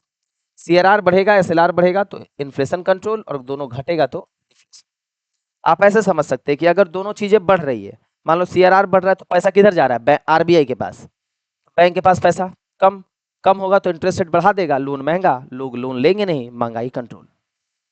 एसएलआर में सोचो, एसएलआर बढ़ेगा तो बैंक गुल्लक में ज्यादा रखेगा, अपने पास तो उसके पास कम हो गया, पैसा कम, जैसे ही बैंक के का पैसा छीनेगा ना वैसे ही बैंक इंटरेस्ट रेट बढ़ाएगा, महंगाई कंट्रोल हो जाएगा। इन दोनों केसेस में देखो बैंक का पैसा छीन गया है, चाहे तो अपने अपने जो गुल्लक में रख लेगा या फिर आरबीआई ने दे लिया। ठीक है, दोनों कम तो डिफ्लेशन कंट्रोल। अब देखो, यह पैसा बैंक आरबीआई को नगद के रूप में देता है, पढ़ाया था, यह पैसा बैंक अपने पास रखता है। आरबीआई के पास अधिनियम है जो बैंकिंग वाले खंड में हम पढ़ेंगे, आरबीआई अधिनियम 1934 जिससे आरबीआई बना है। सीआरआर मान लो आरबीआई लगा दिया और बैंक ना माने तब, बस आरबीआई के पास कोई ना कोई कानूनी अधिकार होना चाहिए, तो सीआरआर के लिए आरबीआई के पास कानूनी अधिकार है आरबीआई एक्ट 1930 और यहां पर है बैंकिंग रेगुलेशन एक्ट 1949। सीआरआर पर ब्याज नहीं मिलता, जैसे मान लो आपने, अब आरबीआई ने 4 रुपए ले लिया कैश में, क्या आरबीआई उस पर ब्याज देगा, नहीं, अपवाद के स्वरूप एक बार दिया है, लेकिन वैसे आरबीआई ब्याज नहीं देता है। और एसएलआर में जो है वो ब्याज मिल सकता है, नहीं भी, अगर बैंक ने गुल्लक में कैश रखा नहीं मिलेगा, गोल्ड में रखेगा तो हो सकता है गोल्ड का दाम बढ़ जाए तो मिल गया, गवर्नमेंट सिक्योरिटीज रखेगा तो हो सकता है मिल जाएगा। अब ये भी है कि जैसे मान लो 22 रुपया है तो जरूरी नहीं है कि 22 का 22 रुपया कैश में रख दे, गोल्ड में रख दे, सरकारी प्रतिभूति में रख दे, जिस भी कॉम्बिनेशन में बैंक को मन है उसमें रख सकता है। हो सकता है 10 2 रुपए रख दे, 5 रख दे, या हो सकता है 22 का 22 कैश रख दे, कुछ भी रख सकते। तो यहाँ मिलने के चांसेस हैं। सीआरआर का कोई ऊपरी और निचली सीमा नहीं है, मतलब सीआरआर 4 भी हो सकता है, 0 भी हो सकता है, 100 भी हो सकता है, मतलब कोई अपर लोअर लिमिट नहीं है। और एसएलआर का निचली सीमा कुछ नहीं है, 18 15 17 0, लेकिन ऊपर मैक्सिमम 40% एसएलआर रह सकता है। ठीक है, तो ये चीज समझना है। अब आप कहोगे सर बैंक इस पर ब्याज देता नहीं, आरबीआई इस पर, आरबीआई रखता क्यों है ये, आरबीआई एसएलआर क्यों रखने बोलता है, आरबीआई सीआरआर रखने क्यों बोल रहा है, नहीं बोलता। एक तो आप देखिए सीआरआर एसएलआर के माध्यम से वो इन्फ्लेशन को कंट्रोल कर रहा है। दूसरा कारण क्या है, क्यों रखने बोल रहा है, रखने के लिए इसलिए बोल रहा है क्योंकि ये पैसा बैंक लोन में नहीं दे सकते, 18% और 4%, ये पैसा बैंक लोन में रखने नहीं दे सकते, लोन में नहीं दे सकते। तो बैंक जो है वो 100 रुपया अगर उसके पास है, तो बैंक पैसा कहां से आया बैंक के पास, डिपॉजिटर्स का पैसा, हम और आप जमा करते हैं। तो अगर उसके पास 100 रुपया है तो 22 रुपया जमा नहीं करता, 22 रुपया का लोन नहीं देता, कितने का दिया, 78 रुपये का। क्यों, 22 रुपये वो रखा रहता है ताकि कभी भी ऐसा बैंक डूबने वाली कंडीशन आए, उस पैसे से ग्राहकों को पैसा दिया जा सके। इसलिए विपरीत परिस्थितियों के लिए, यानी इमरजेंसी सर्कमस्टांसेस के लिए, वो पैसा साइड में आरबीआई रखवाता है, 4% अपने पास मंगवाता है और बाद बाकी बैंकों को बोलता है तुम रखो। ठीक है, ऐसा केस है। तो ये जो है वो यहाँ है, इसको बोलते हैं बैंक रन का कंडीशन, बैंक रन के कंडीशन से बचने के लिए ऐसा करता है। तो यहां पर भी अंग्रेजी में लिखा हुआ, और ये जो मैंने आपको पढ़ाया था वही है। सारी कुछ चीजें लिखी हुई हैं आपके लिए, मैंने सारा कुछ जो है वह लिख दिया है। तो एक हमने सीआरआर और एसएलआर देख लिया। अब हमको जो देखना है, that will be what, that will be, ये देख लिया हमने। अब ये आरआर और एमएसएफ एक साथ देखते हैं, बैंक रेट अब उतना इसमें नहीं है, आरआर और एमएसएफ देखते हैं, फिर हम लोग ट्रिपल आर और फिर एसटीएफ वगैरह देखेंगे। कुछ नहीं है, इसको समझते हैं। देखो अब रेपो रेट क्या है,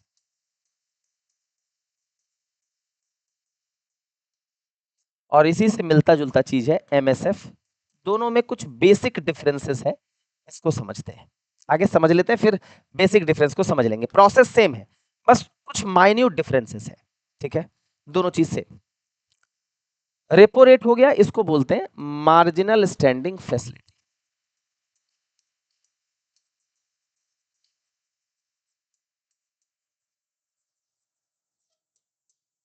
फैसिलिटी, सीमांत स्थायी सुविधा।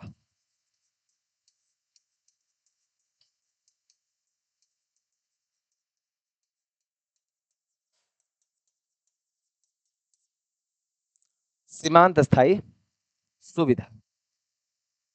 ठीक है, अब इन दोनों में क्या डिफरेंस है, इसको हम लोग देखने की कोशिश करते हैं। देखिए,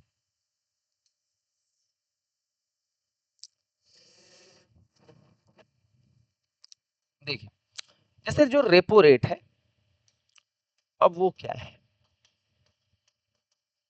ये समझ लेंगे तो एमएसएफ समझ में आ जाएगा। तो जैसे मान लीजिए कि आरबीआई का कोई ग्राहक, ग्राहक मतलब कोई भी हो सकता है आरबीआई का ग्राहक का एग्जांपल, जैसे बैंक भी हो सकता है, गैर बैंक भी हो सकता है, सरकारें हो सकती हैं, कोई भी हो सकता है, राज्य सरकार हो सकती है, कुछ भी हो सकता है, एक ग्राहक है।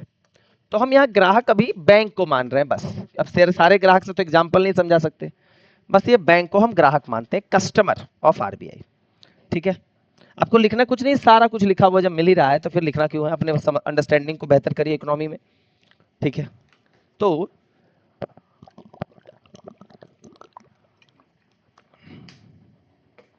जब, अब देखिए बेहतर ढंग से समझ लीजिए, सारे डाउट्स को लेंगे, समझ लीजिए आगे। जैसे मान लेते हैं कि बैंक है, ये बैंक मान रहे हैं, इसमें हालांकि ग्राहक शब्द इस्तेमाल होता है केवल बैंक ही नहीं है, गैर बैंक जैसे मुथूट फिनेंस वगैरह बैंकिंग खंड में पढ़ेंगे। अब जैसे मान लो बैंक है, बैंक के पास मान लेते हैं 100 रुपया है, इसमें से 4 कहाँ दे दिया भैया, कैश में आरबीआई को, 18 किधर दे दिया। अभी का रेट क्या है ये आगे बताएंगे। 4.18 इन दोनों का तो 4.18 ही है, ये रेट ना आरबीआई का सेंट्रल आरबीआई डिसाइड करती है। अभी हम 4.18 लेकर के चल रहे हैं, यह रेट हमेशा अपडेट होता रहता है क्योंकि हम मॉनेटरी पॉलिसी कमेटी में पढ़ेंगे। धैर्य बना करके रखना है, रेट सर अभी 4 ही क्यों ले रहे हैं, ये रेट डिसाइड होता है, अभी धैर्य बना के रखिए। एग्जांपल के लिए हम 4 और 18 मान रहे हैं, तो मान लीजिए कि 128 कितना बचा बैंक के पास, 78 रुपीज। अभी 78 रुपीज में 40 रुपए मान लो अदानी ले लिया, और अंबानी आया बोला 50 रुपए चाहिए लोन में। बैंक के पास कितना है भैया, 40 के बाद बैंक के पास 38 बचा, अंबानी को कितना चाहिए, 50, यानी बैंक के पास कैपेसिटी है 38 की, अंबानी को चाहिए 50, यानी कितना एक्स्ट्रा चाहिए, 12 रुपए एक्स्ट्रा चाहिए, 12 रुपए एक्स्ट्रा चाहिए। अब ये 12 रुपए बैंक के पास तो है नहीं, तो बैंक यह 12 रुपए कहां से लेकर के आएगा, तो बैंक यह 12 रुपए आरबीआई से मांगेगा। किससे मांगेगा, आरबीआई से। बैंक आरबीआई को कहेगा कि आप जो है वह मुझे 12 रुपए शॉर्ट टर्म के लिए यानी कुछ समय के लिए उधारी दीजिए। बैंक जो है वो आरबीआई को कहेगा कि आप हमको जो है वह कुछ समय के लिए उधारी दीजिए। आरबीआई कहेगा तथास्तु भैया, उधारी तो हम आपको देंगे बिना किसी टेंशन के, उधारी तो हम आपको देंगे। तो यहां बैंक जाएगा, बैंक मतलब ग्राहक, कस्टमर, कस्टमर जाएगा आरबीआई के पास और आरबीआई को कहेगा कि भैया हमको चाहिए उधारी, कितना भैया, तो 12 रुपए। आरबीआई बोलेगा ठीक है हम तुमको देते हैं उधारी, तो आरबीआई बोलेगा 12 रुपए हम आपको उधारी देंगे, लेकिन बैंक से बोलेगा कि तुम मेरे पास कुछ गिरवी तो रखोगे, बिना ऐसे ही हवे में हम लोग जाते हैं बैंक से ले रहे तो बैंक कुछ गिरवी रखवाता है। बैंक बोला कि हाँ ठीक है, क्या रख लो, कोलेट्रल, इसको कहते हैं गिरवी, संपार्श्विक हिंदी गिरवी भी। तो बैंक बोला, बैंक को आरबीआई ने कहा कि गिरवी रखो, तो बैंक बोला ठीक है हम गिरवी रखते हैं। तो बोला क्या गिरवी रखोगे, तो बोला जीसेक, यानी सरकार का, जीसेक मतलब होता है सरकारी प्रतिभूति यानी सरकारी बॉन्ड, जो अभी आपको बताए थे, चेक का एग्जांपल दिए थे, गवर्नमेंट सिक्योरिटीज। तो बैंक बोला कि हम, आरबीआई बोला बैंक को कि हमको जो है तुमको गिरवी रखना होगा और तुमको कुछ इंटरेस्ट भी देना होगा, ब्याज भी देना होगा। अब देखिए कैसे डील है, मान लो ये बैंक है, ये आरबीआई है, बैंक कह रहा है आरबीआई को कि हमको पैसा चाहिए, आरबीआई अग्रीड है, ये आरबीआई है, ये अग्रीड है, मोटा वाला आरबीआई। आरबीआई कह रहा है कि ठीक है तुम हमको इंटरेस्ट देना पड़ेगा, तो उधार ले रहे हो, और साथ ही साथ कुछ गिरवी रखो, जब मेरा पैसा वापस कर दोगे तो हम गिरवी रखा हुआ चीज वापस कर देंगे। ऐसा हम लोग के साथ भी करता है, बस हम और बैंक की जगह पे बैंक और आरबीआई को रख दो। आरबीआई क्या मांग रहा है, इंटरेस्ट, और आरबीआई मांग रहा है गिरवी, जो गिरवी जमा होने के बाद वापस कर देगा। तो जो ये इंटरेस्ट मांग रहा है इसी को कहा जाता है रेपो रेट, ठीक है, रेपो रेट। यही जो इंटरेस्ट चार्ज किया आरबीआई ने बैंक पर उसको कहा जाता है रेपो रेट।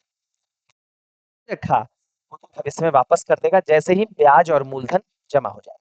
मान लीजिए 12 रुपया बैंक प्लस इंटरेस्ट जैसे ही जमा कर देगा बैंक को, बैंक ने आरबीआई को, तो आरबीआई उसको अपना चीज जो भी उसने गिरवी रखा था वो उसको दे देगा। बैंक से जो भी इंटरेस्ट आरबीआई के द्वारा चार्ज किया गया, जब बैंक आरबीआई से शॉर्ट टर्म के लिए लोन मांगने गया, जो भी इंटरेस्ट चार्ज किया गया उस इंटरेस्ट को हम रेपो रेट कहते हैं।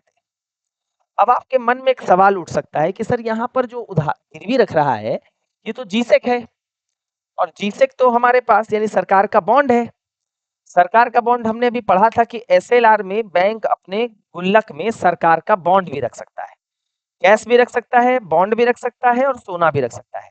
क्या सर एसएलआर के वाला जो गुल्लक में बॉन्ड रखा है वही बॉन्ड वह निकाल के यहाँ दे देगा? तो नहीं, ये बॉन्ड वो इस्तेमाल नहीं कर सकता है। तो फिर कहां से लाएगा? इसके लिए आगे हम पढ़ेंगे ओपन मार्केट ऑपरेशन, धैर्य बनाकर वहां से उस प्रोसेस से बैंकों के पास बॉन्ड आएगा और वहां से का जो बॉन्ड रहेगा वो बैंक इसमें इस्तेमाल कर सकते हैं। एसएलआर वाला बैंक इस्तेमाल नहीं कर सकते। तो ये तो बहुत बढ़िया बात सर आपने हमको बता दिया, एसएलआर वाला बॉन्ड का इस्तेमाल नहीं किया जा सकता। ठीक है सर, बढ़िया बात है सर। सर और आगे बताइए थोड़ा सा।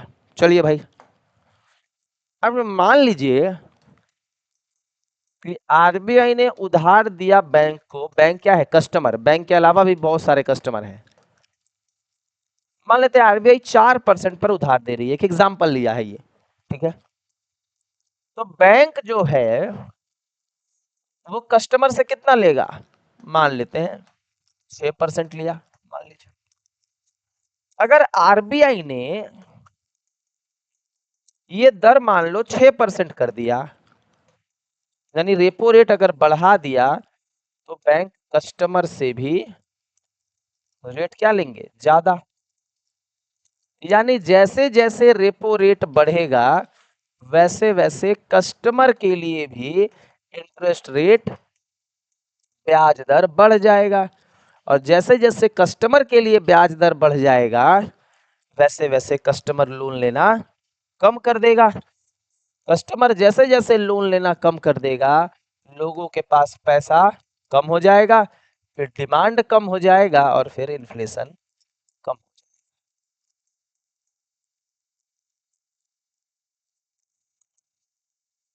तो यही जो है वो आपका रेपो रेट, इसी को कहा जाता है रेपो रेट।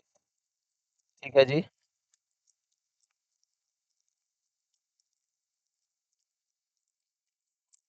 तो जैसे जैसे रेपो रेट बढ़ेगा, सोचो रेपो रेट का मतलब आरबीआई जैसे ही बैंकों को महंगा लोन देगा, बैंक कस्टमर को महंगा देंगे, कस्टमर लोन लेना कम कर देगा, पैसा कम, डिमांड कम, इन्फ्लेशन कंट्रोल। जैसे जैसे आरबीआई लोन का रेट को कम करेगा, मान लेते हैं आरबीआई बैंक से कम लेगा, तो बैंक जब आरबीआई बैंक से कम लेगा तो बैंक कस्टमर से कम लेंगे, तो लोन का इंटरेस्ट रेट कम रहेगा, लोग लोन ज्यादा लेंगे, डिमांड ज्यादा होगा और डिफ्लेशन कंट्रोल होगा। सिंपल है, इसमें कोई टेंशन नहीं है। तो सर इसका मतलब हुआ कि जैसे जैसे रेपो रेट बढ़ेगा वैसे वैसे इंटरेस्ट रेट भी कस्टमर के लिए बैंक बढ़ाएंगे, लोन जो है वह महंगा हो जाएगा और महंगा हो जाएगा, डिमांड जो है वो कम हो जाएगा और इससे इन्फ्लेशन जो है वो कंट्रोल हो जाएगा। और जैसे जैसे रेपो रेट आरबीआई कम करेगा, इंटरेस्ट रेट सस्ता, क्योंकि कम है। जब आरबीआई बैंक से कम ले रहा है तो बैंक कस्टमर से कम इंटरेस्ट लेगा, लोन सस्ता और मांग कम, ज्यादा ज्यादा इन्फ्लेशन। यानी यहां पर आपने एक चीज पढ़ा, एसएलआर बढ़ाइए तब भी इन्फ्लेशन कंट्रोल, सीआरआर बढ़ाइए तब भी इन्फ्लेशन कंट्रोल और रेपो रेट बढ़ाइए तब भी इन्फ्लेशन। यानी तीनों चीजों के बढ़ने से इन्फ्लेशन कंट्रोल होता है। जितने टूल्स हम पढ़ेंगे सारे टूल्स के बढ़ने से इन्फ्लेशन कंट्रोल होता है। अब ये भी आपको एक ट्रिक बता दी, ठीक है, ये भी एक ट्रिक जो है वो आपको बता दिया। कोई डाउट इसमें? अब बात उठता है कि सर आप तो ये बोल रहे थे कि रेपो रेट और एमएसएफ में कुछ डिफरेंस है, ये क्या है सर? क्या ये जो फॉर्मूला है ये एमएसएफ के लिए एप्लीकेबल है? तो जी हाँ, यहां पर रेपो रेट की जगह आप एमएसएफ भी लिख सकते हैं। तो फिर डिफरेंस क्या है सर? मेन डिफरेंस क्या है? मेन डिफरेंस रेपो और इसमें क्या है? तो बाबू मेन डिफरेंस देखो, रेपो में और एमएसएफ में मेन डिफरेंस बाबू यही है कि रेपो जो है वो आरबीआई के कस्टमर के लिए होता है और एमएसएफ जो है वो केवल और केवल एक बैंक के लिए, मतलब सेम चीज है। आरबीआई जब अपने कस्टमर को उधारी देगा तो रेपो पे देगा, उस कस्टमर में एक बैंक भी है, लेकिन एमएसएफ पे जब उधारी देगा तब आरबीआई केवल और केवल बैंके को देगा। सेम चीज है, प्रोसेस इज सेम। इसमें भी आरबीआई उधारी देता है, इसमें भी देता है, लेकिन इसमें आरबीआई कस्टमर को दे सकता है, उस कस्टमर में एक बैंक है, इसमें आरबीआई केवल और केवल बैंक को देगा। दूसरा, इसमें एसएलआर वाला जो सरकार का प्रतिभूति था, गवर्नमेंट का जो सिक्योरिटी था, वो यूज नहीं होता था। इसमें एसएलआर वाले गवर्नमेंट सिक्योरिटी का इस्तेमाल किया जा सकता है। ये ना मतलब आउट ऑफ बॉक्स, अगर मान लेते हैं बैंक के पास गवर्नमेंट सिक्योरिटी है ये नहीं है, तो बैंक तो या कस्टमर तो रेपो रेट पर लोन ले नहीं पाएगा। उस विचित्र केस से बचने के लिए अगर बैंक को उस समय पैसा चाहिए तो बैंक को एमएसएफ दर पर जाना पड़ता है। यानी यह एक मतलब अनोखी कंडीशन है। जैसे आप नॉर्मल मान लेते हैं कि टिकट से चलते हैं, कभी विशेष जरूरत पड़ गया तो आप बिना टिकट के मूव कर रहे हैं, वैसा है। यानी ये नॉर्मल है, ये विचित्र कंडीशन, इमरजेंसी सिचुएशन। इसीलिए इसमें आरबीआई कुछ लिमिटेशंस भी लगा करके रखा है और इसका रेट ज्यादा भी होता है। जैसे मान लो टिकट का दाम 300 है, तो क्या फाइन भी 300 लिया जाता है? नहीं, बिना टिकट का आपसे 600 रुपए लेगा, इसलिए इसका रेट ज्यादा है। बाद बाकी सब कुछ सेम है। आरबीआई इसमें भी बैंक को उधारी देता है, उसमें भी देता है, लेकिन अंतर बस ये है कि इसमें केवल और केवल बैंक को ही देता है। क्यों ऐसा? क्योंकि इसमें जो जीसेक इस्तेमाल होता है वो कौन सा वाला होता है? एसएलआर वाला। और एसएलआर वाला जीसेक अपना जो गुल्लक है उसमें डाल के कौन रखता है? तो केवल बैंक ही तो रखता है। एसएलआर किसके लिए है? बैंक के लिए। सीआरआर भी बैंक के लिए है, बैंक आरबीआई को देता है, एसएलआर बैंक अपने पास रखता है। तो ये बैंक के पास रखा हुआ होता है, तो इसलिए बैंके के पास ये होता है, इसीलिए इसमें केवल एलिजिबल बैंके होता है और कोई नहीं, और कोई नहीं। ठीक है भाई, इसको नॉर्मली ऐसे समझ लेते हैं, आराम से समझना है। तो देखो, रेपो रेट, पॉलिसी रेट या बेंचमार्क रेट, तीनों एक ही आदमी को बोला जाता है, और एक रिवर्स रेपो रेट, इसको हम आगे देखेंगे। इन दोनों को हम बोलते हैं आरबीआई का लिक्विडिटी एडजस्टमेंट फैसिलिटी, तरलता समायोजन सुविधा। इसको इन दोनों को यही कहा जाता है कि इसके माध्यम से आरबीआई लिक्विडिटी को एडजस्ट करता है, यानी पैसे को कंट्रोल करके इन्फ्लेशन को कंट्रोल करता है। लिक्विडिटी मतलब पैसा, जिस भी चीज को हम पैसे में कन्वर्ट कर सकते हैं उसको लिक्विडिटी कहते हैं, कैश में कन्वर्ट करने की चीज को।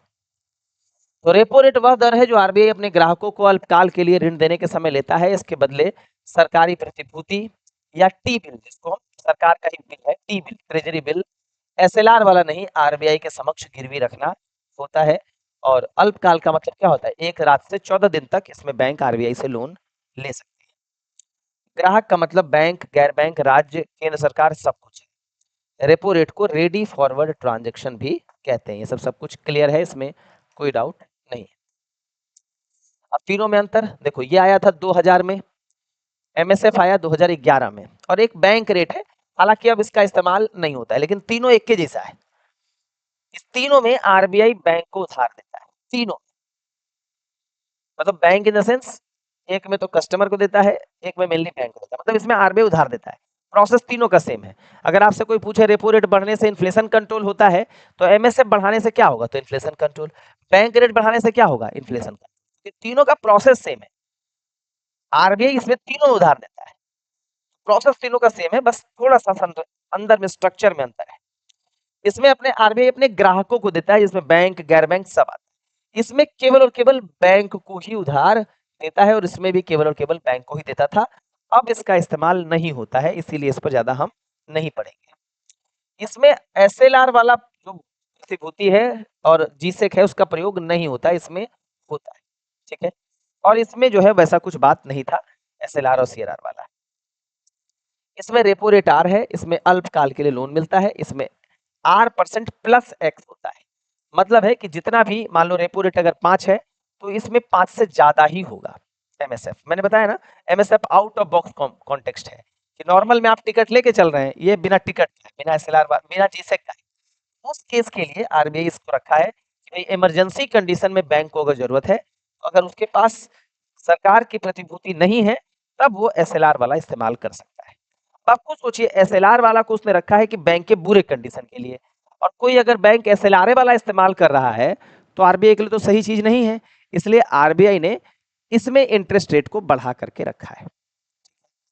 और एमएसएफ बराबर R% प्लस एक्स, और ये तो अब इसका इस्तेमाल ही नहीं होता, तो फिर ये एमएसएफ के बराबर ही था पहले, अब उसका इस्तेमाल नहीं होता है।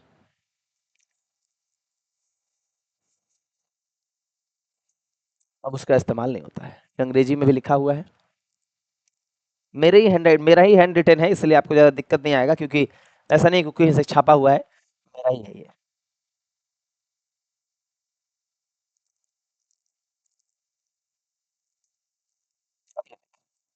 यही वाला बात है, अगर रेपो रेट बढ़ेगा तो आरबीआई क्लाइंट से ज़्यादा, आरबीआई बैंक से ज़्यादा ले रहा है तो ग्राहक से ज़्यादा ब्याज लेगा बैंक, ठीक है।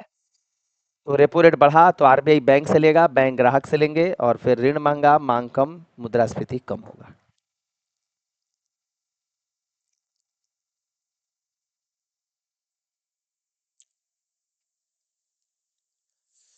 अब आइए रिवर्स रेपो रेट में, वो क्या है? रिवर्स रेपो रेट क्या है और एसडीएफ क्या है? रिवर्स रेपो रेट और एसडीएफ, जैसे एमएसएफ और बैंक रेट था वैसे ही है ये, चीजें बिल्कुल सेम है।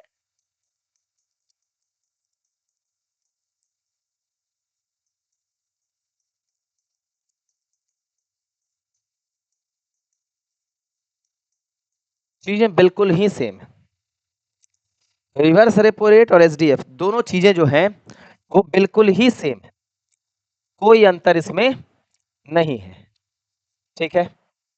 क्या है मामला, इसको समझिए। देखिए, जैसे एमएसएफ और रेपो था वैसे ही है। अब देखो रिवर्स रेपो का मतलब क्या है।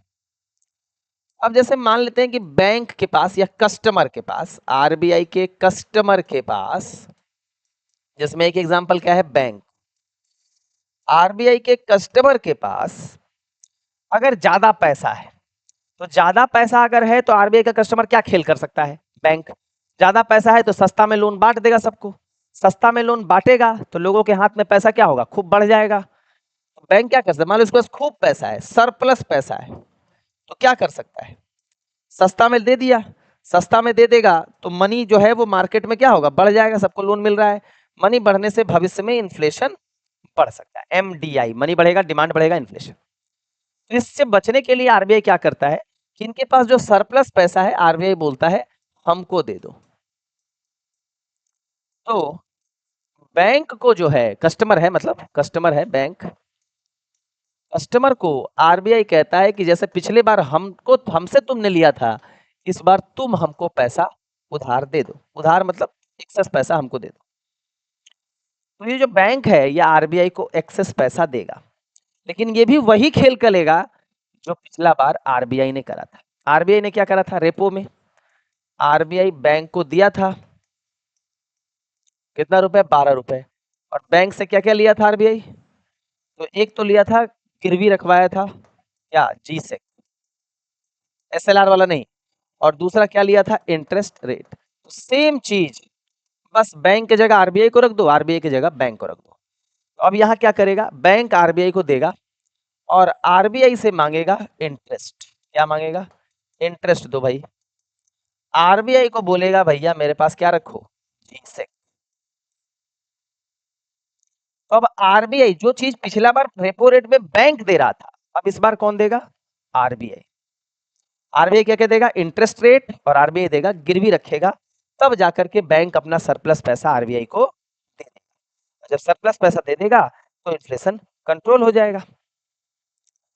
अब सोचिए, अब इसमें क्या खेला है, इसमें खेला ये है कि जो ये इंटरेस्ट रेट है जो कौन ले रहा है, अब बैंक ले रहा है या कस्टमर ले रहा है आरबीआई से, उस इंटरेस्ट रेट को कहते हैं हम रिवर्स रेपो रेट।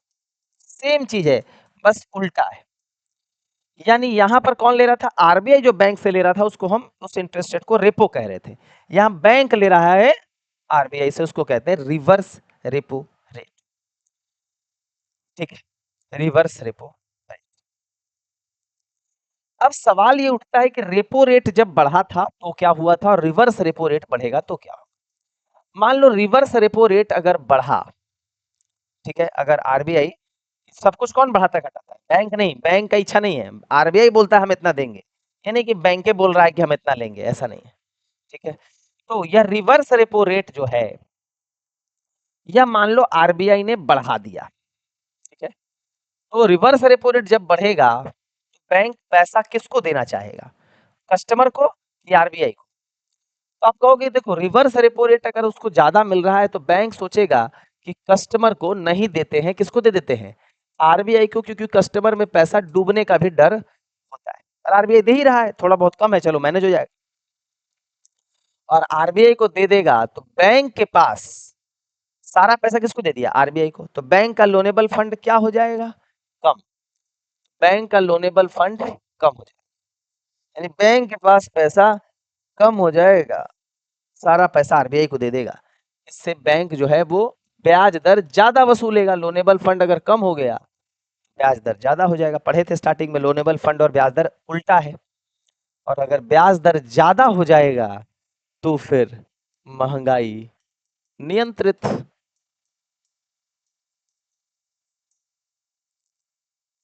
और अगर आरबीआई ने बोला हम रिवर्स रेपो रेट कम देंगे, तो बैंक के पास दो विकल्प है, आरबीआई को देने का या कस्टमर को देने। बैंक क्या करेगा, बोलेगा आरबीआई अगर बहुत कम दे रहा है तो हम आरबीआई को नहीं देकर किसको दे देंगे, कस्टमर को, और कस्टमर को फिर दे देगा तो फिर मामला क्या हो जाएगा, सस्ता में लोन मिल जाएगा, लोनेबल फंड बैंक के पास बहुत रहेगा, ब्याज दर कम हो जाएगा, और फिर अपस्फीति कंट्रोल हो जाएगा।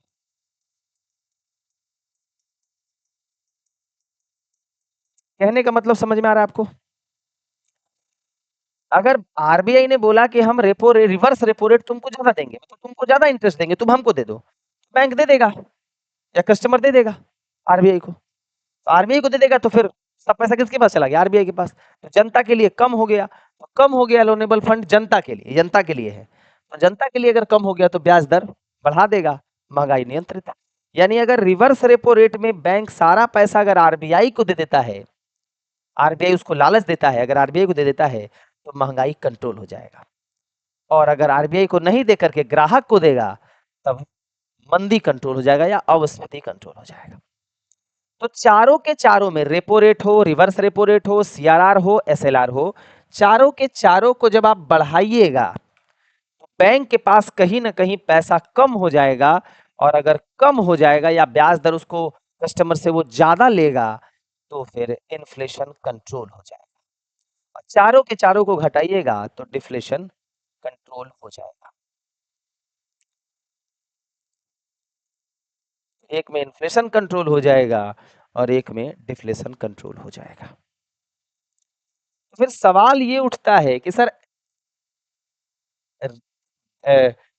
ट्रिपल आर और एसडीएफ में क्या अंतर है। ट्रिपल आर और एसडीएफ में दो चीज है जिसमें अब मेनली एक के गो है। क्या है, देखो, कस्टमर था, आरबीआई को दिया था, इंटरेस्ट रेट चार्ज किया, दोनों में सेम है, सब कुछ सेम है। बस एसडीएफ में ये नहीं देना पड़ेगा आरबीआई।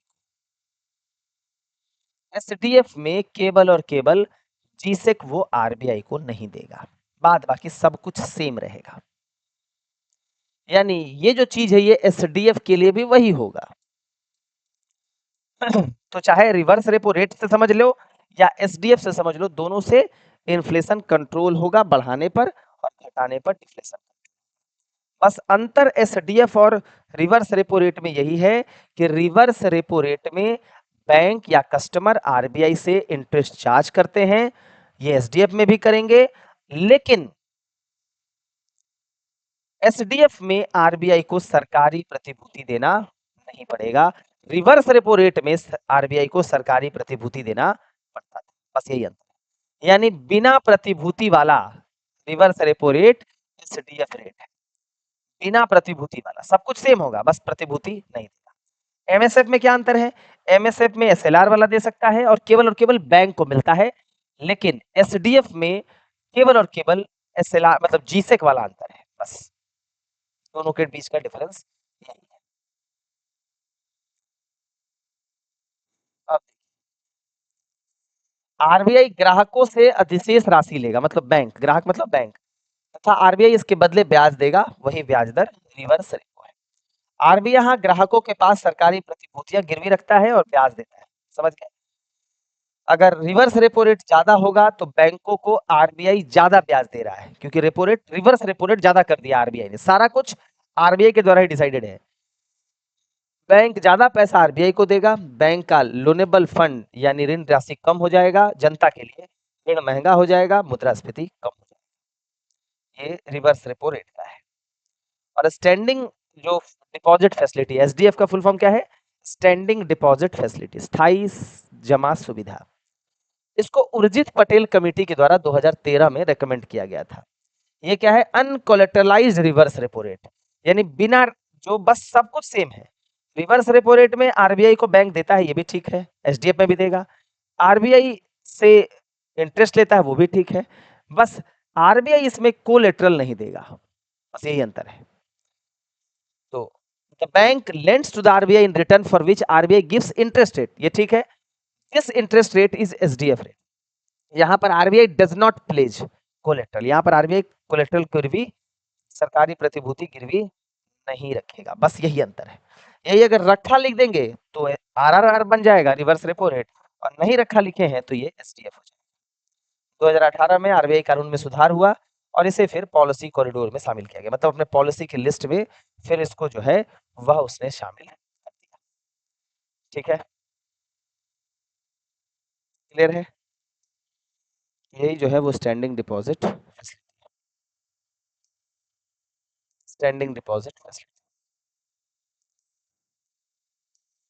यहाँ पर हम लोग जो है वह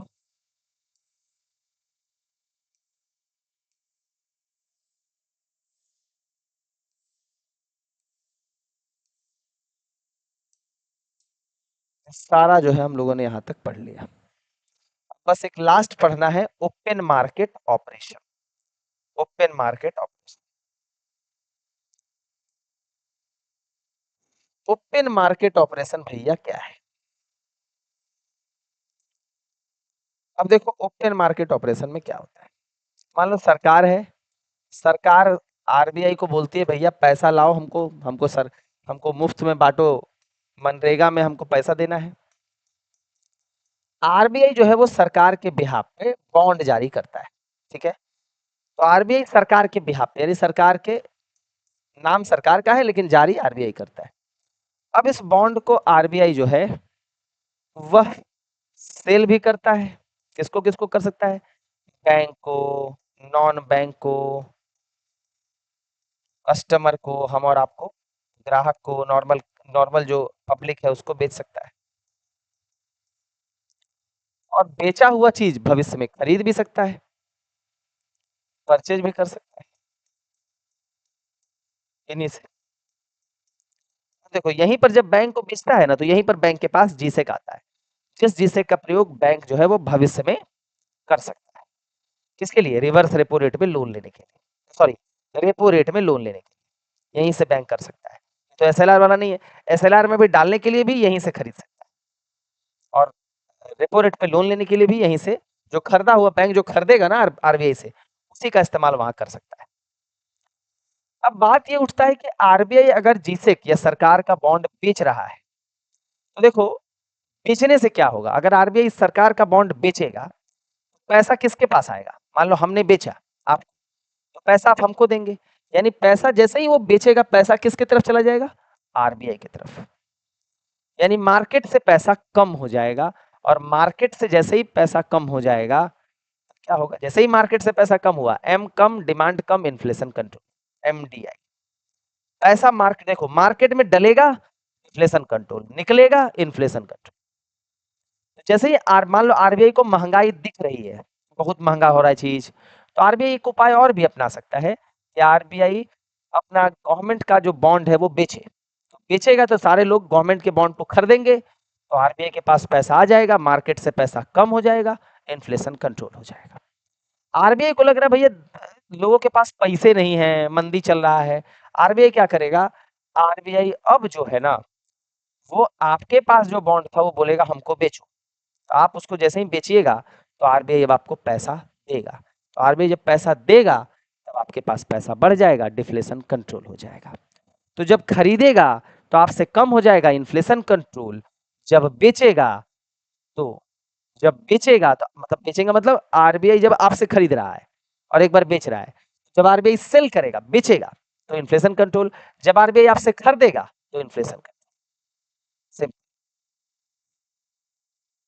एक बार आपको पैसा देगा, एक बार आपसे पैसा निकाल लेगा।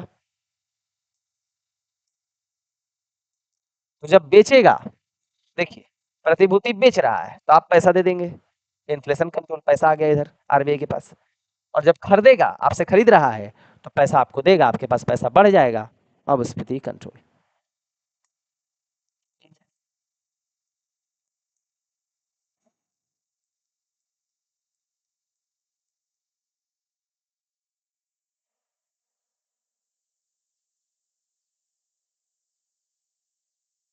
ठीक है,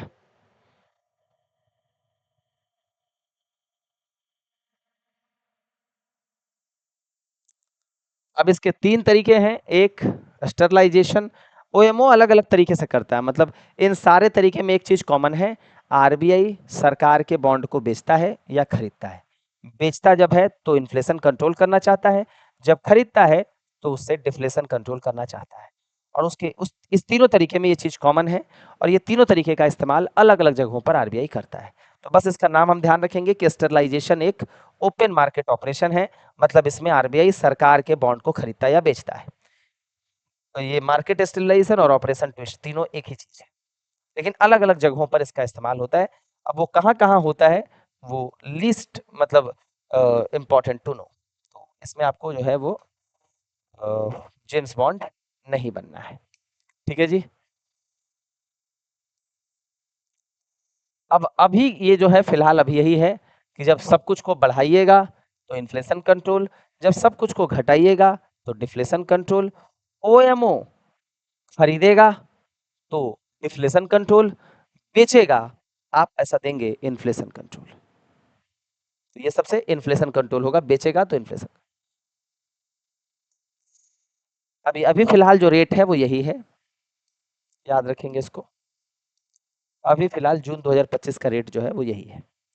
इसमें रिवर्स रेपो को अब जो है आरबीआई ज्यादा इस्तेमाल नहीं करता, उसको फिक्स कर दिया है। जो चेंज करता है वो एसडीएफ में करता है, कि रिवर्स रेपो रेट को अब बदल हटा दिया है, बोला भैया इसको यूज नहीं करेंगे, लेकिन रखे हुए मतलब अपने डिटेल में वो दिखाता है लेकिन अभी उसका इस्तेमाल नहीं करता, उसको फिक्स कर दिया 3.35%। अब ये जो सारा कुछ डिसाइड होता है कि रेपो रेट क्या होगा, मेनली ये सबको डिसाइड कौन करता है, इसके लिए एक समिति होती है, इसको कहा जाता है आरबीआई की मॉनेटरी पॉलिसी कमेटी। ये कमेटी जो है यह 2016 में बनाई गई। इस कमेटी में कुल 6 मेंबर होते हैं, 3 आरबीआई की तरफ से, 3 सरकार की तरफ से, 6 सदस्य, टोटल 6 सदस्य, मतलब इंक्लूडिंग आरबीआई गवर्नर, मतलब आरबीआई गवर्नर प्लस 5 ऐसा समझिए, गवर्नर प्लस 5। एक साल में कम से कम 4 बार मीटिंग अनिवार्य है, न्यूनतम 4 लोग होने चाहिए तभी मीटिंग होगा। इसमें आरबीआई का गवर्नर प्लस 3 लोग, 4 लोग। व्यवहारिक तौर पर एक साल में 4 बार अलाउ है, लेकिन हम लोग जो है वो एक साल में 6 बार कर लेते हैं, हर 2-2 महीने पे करते हैं तो 6 बार हो जाता है, लेकिन हर 3-3 महीने पे मिनिमम करना है। हम लोग अच्छा कर रहे हैं, 2 बार 2-2 महीने पे कर रहे हैं। यह समिति रेपो रेट इन सबको निर्धारित करती है, मेनली रेपो रेट को यह निर्धारित करती है। अब 6 लोग हैं, 1 लोग और प्लस 5 लोग। अब ये जो 1 है ये कौन है, आरबीआई का गवर्नर है। अब मान लो 6 लोग हैं तो टाई तो हो ही सकता है, क्योंकि पहली बार में भी गवर्नर वोट करता है, पहली बार में गवर्नर भी वोट करता है, आरबीआई का जो जो इस समिति का हेड होता है, आरबीआई का गवर्नर, वो भी वोट करता है। तो मान लो 3 लोग एक साइड चले गए और 3 लोग एक साइड चले गए, मान लो ये 3-3 बट गया। पहली बार में सारे के सारे मेंबर वोट करते हैं, अध्यक्ष यानी गवर्नर भी वोट करता है। ये मत समझिएगा गवर्नर वोट नहीं करता, क्योंकि गवर्नर वोट नहीं करता तो 5 को मेंबर था, टाई हो जाता, टाई होने का संभावना नहीं था। पहली बार में गवर्नर भी वोट करता है, अब टाई हो गया मान लो 3-3, उस केस में फिर फाइनल वोट जो है वह आरबीआई का गवर्नर देगा। यानी अब 3-3 जब बराबर हो गया तब उसको एक और वोट देने को मिलेगा। यानी आरबीआई का गवर्नर 2 बार देगा, एक बार पहली बार और दूसरा बार मत बराबरी की स्थिति में भी देगा। सरकार को पारदर्शिता बढ़ाने के लिए, अब जैसे मान लो आरबीआई इसमें समिति मिलकर डिसाइड की रेपो रेट बढ़ेगा कम होगा, अब सरकार मान लेते हैं इलेक्शन आ गया, सरकार सोचती है कि लोन सस्ता कर दें, सरकार बोल दी अरे भाई कर देना, ऐसा नहीं चलेगा, लिखित देना पड़ेगा। सरकार के पास, आरबीआई सरकार के परामर्श से एक लक्ष्य निर्धारित की हुई है जो 4 ± 2%, उसको वो फॉलो करना पड़ेगा। तो ये अंग्रेजी में भी यहाँ लिखा हुआ है, सरकार को इस डेडलाइन को, मतलब आरबीआई को इस डेडलाइन को फॉलो करना है। अगर आरबीआई ने इस डेडलाइन को फॉलो नहीं किया, मान लेते हैं लगातार 3 तिमाही, मतलब लगातार 9 महीना, ऐसा नहीं कि एक बार नहीं हुआ फिर 2 बार हो गया, ऐसा नहीं, लगातार 3 महीना, मतलब लगातार 9 महीना लगातार नहीं हुआ, तो आरबीआई को लिखित देना पड़ेगा कि क्यों ऐसा हुआ, सरकार को लिखित। ऐसा क्या कभी हुआ है? हाँ, नवंबर 2022 में ऐसा हुआ कि लगातार 3 तिमाही हम 4 ± 2% वाले टारगेट को अचीव नहीं कर पाए। आरबीआई ने सरकार को यह कारण बताया, वह कारण अभी पब्लिक डोमेन में नहीं है, तो हमारे और आपको उस कारण को जानने की आवश्यकता नहीं है। ठीक है, ऐसा है मामला।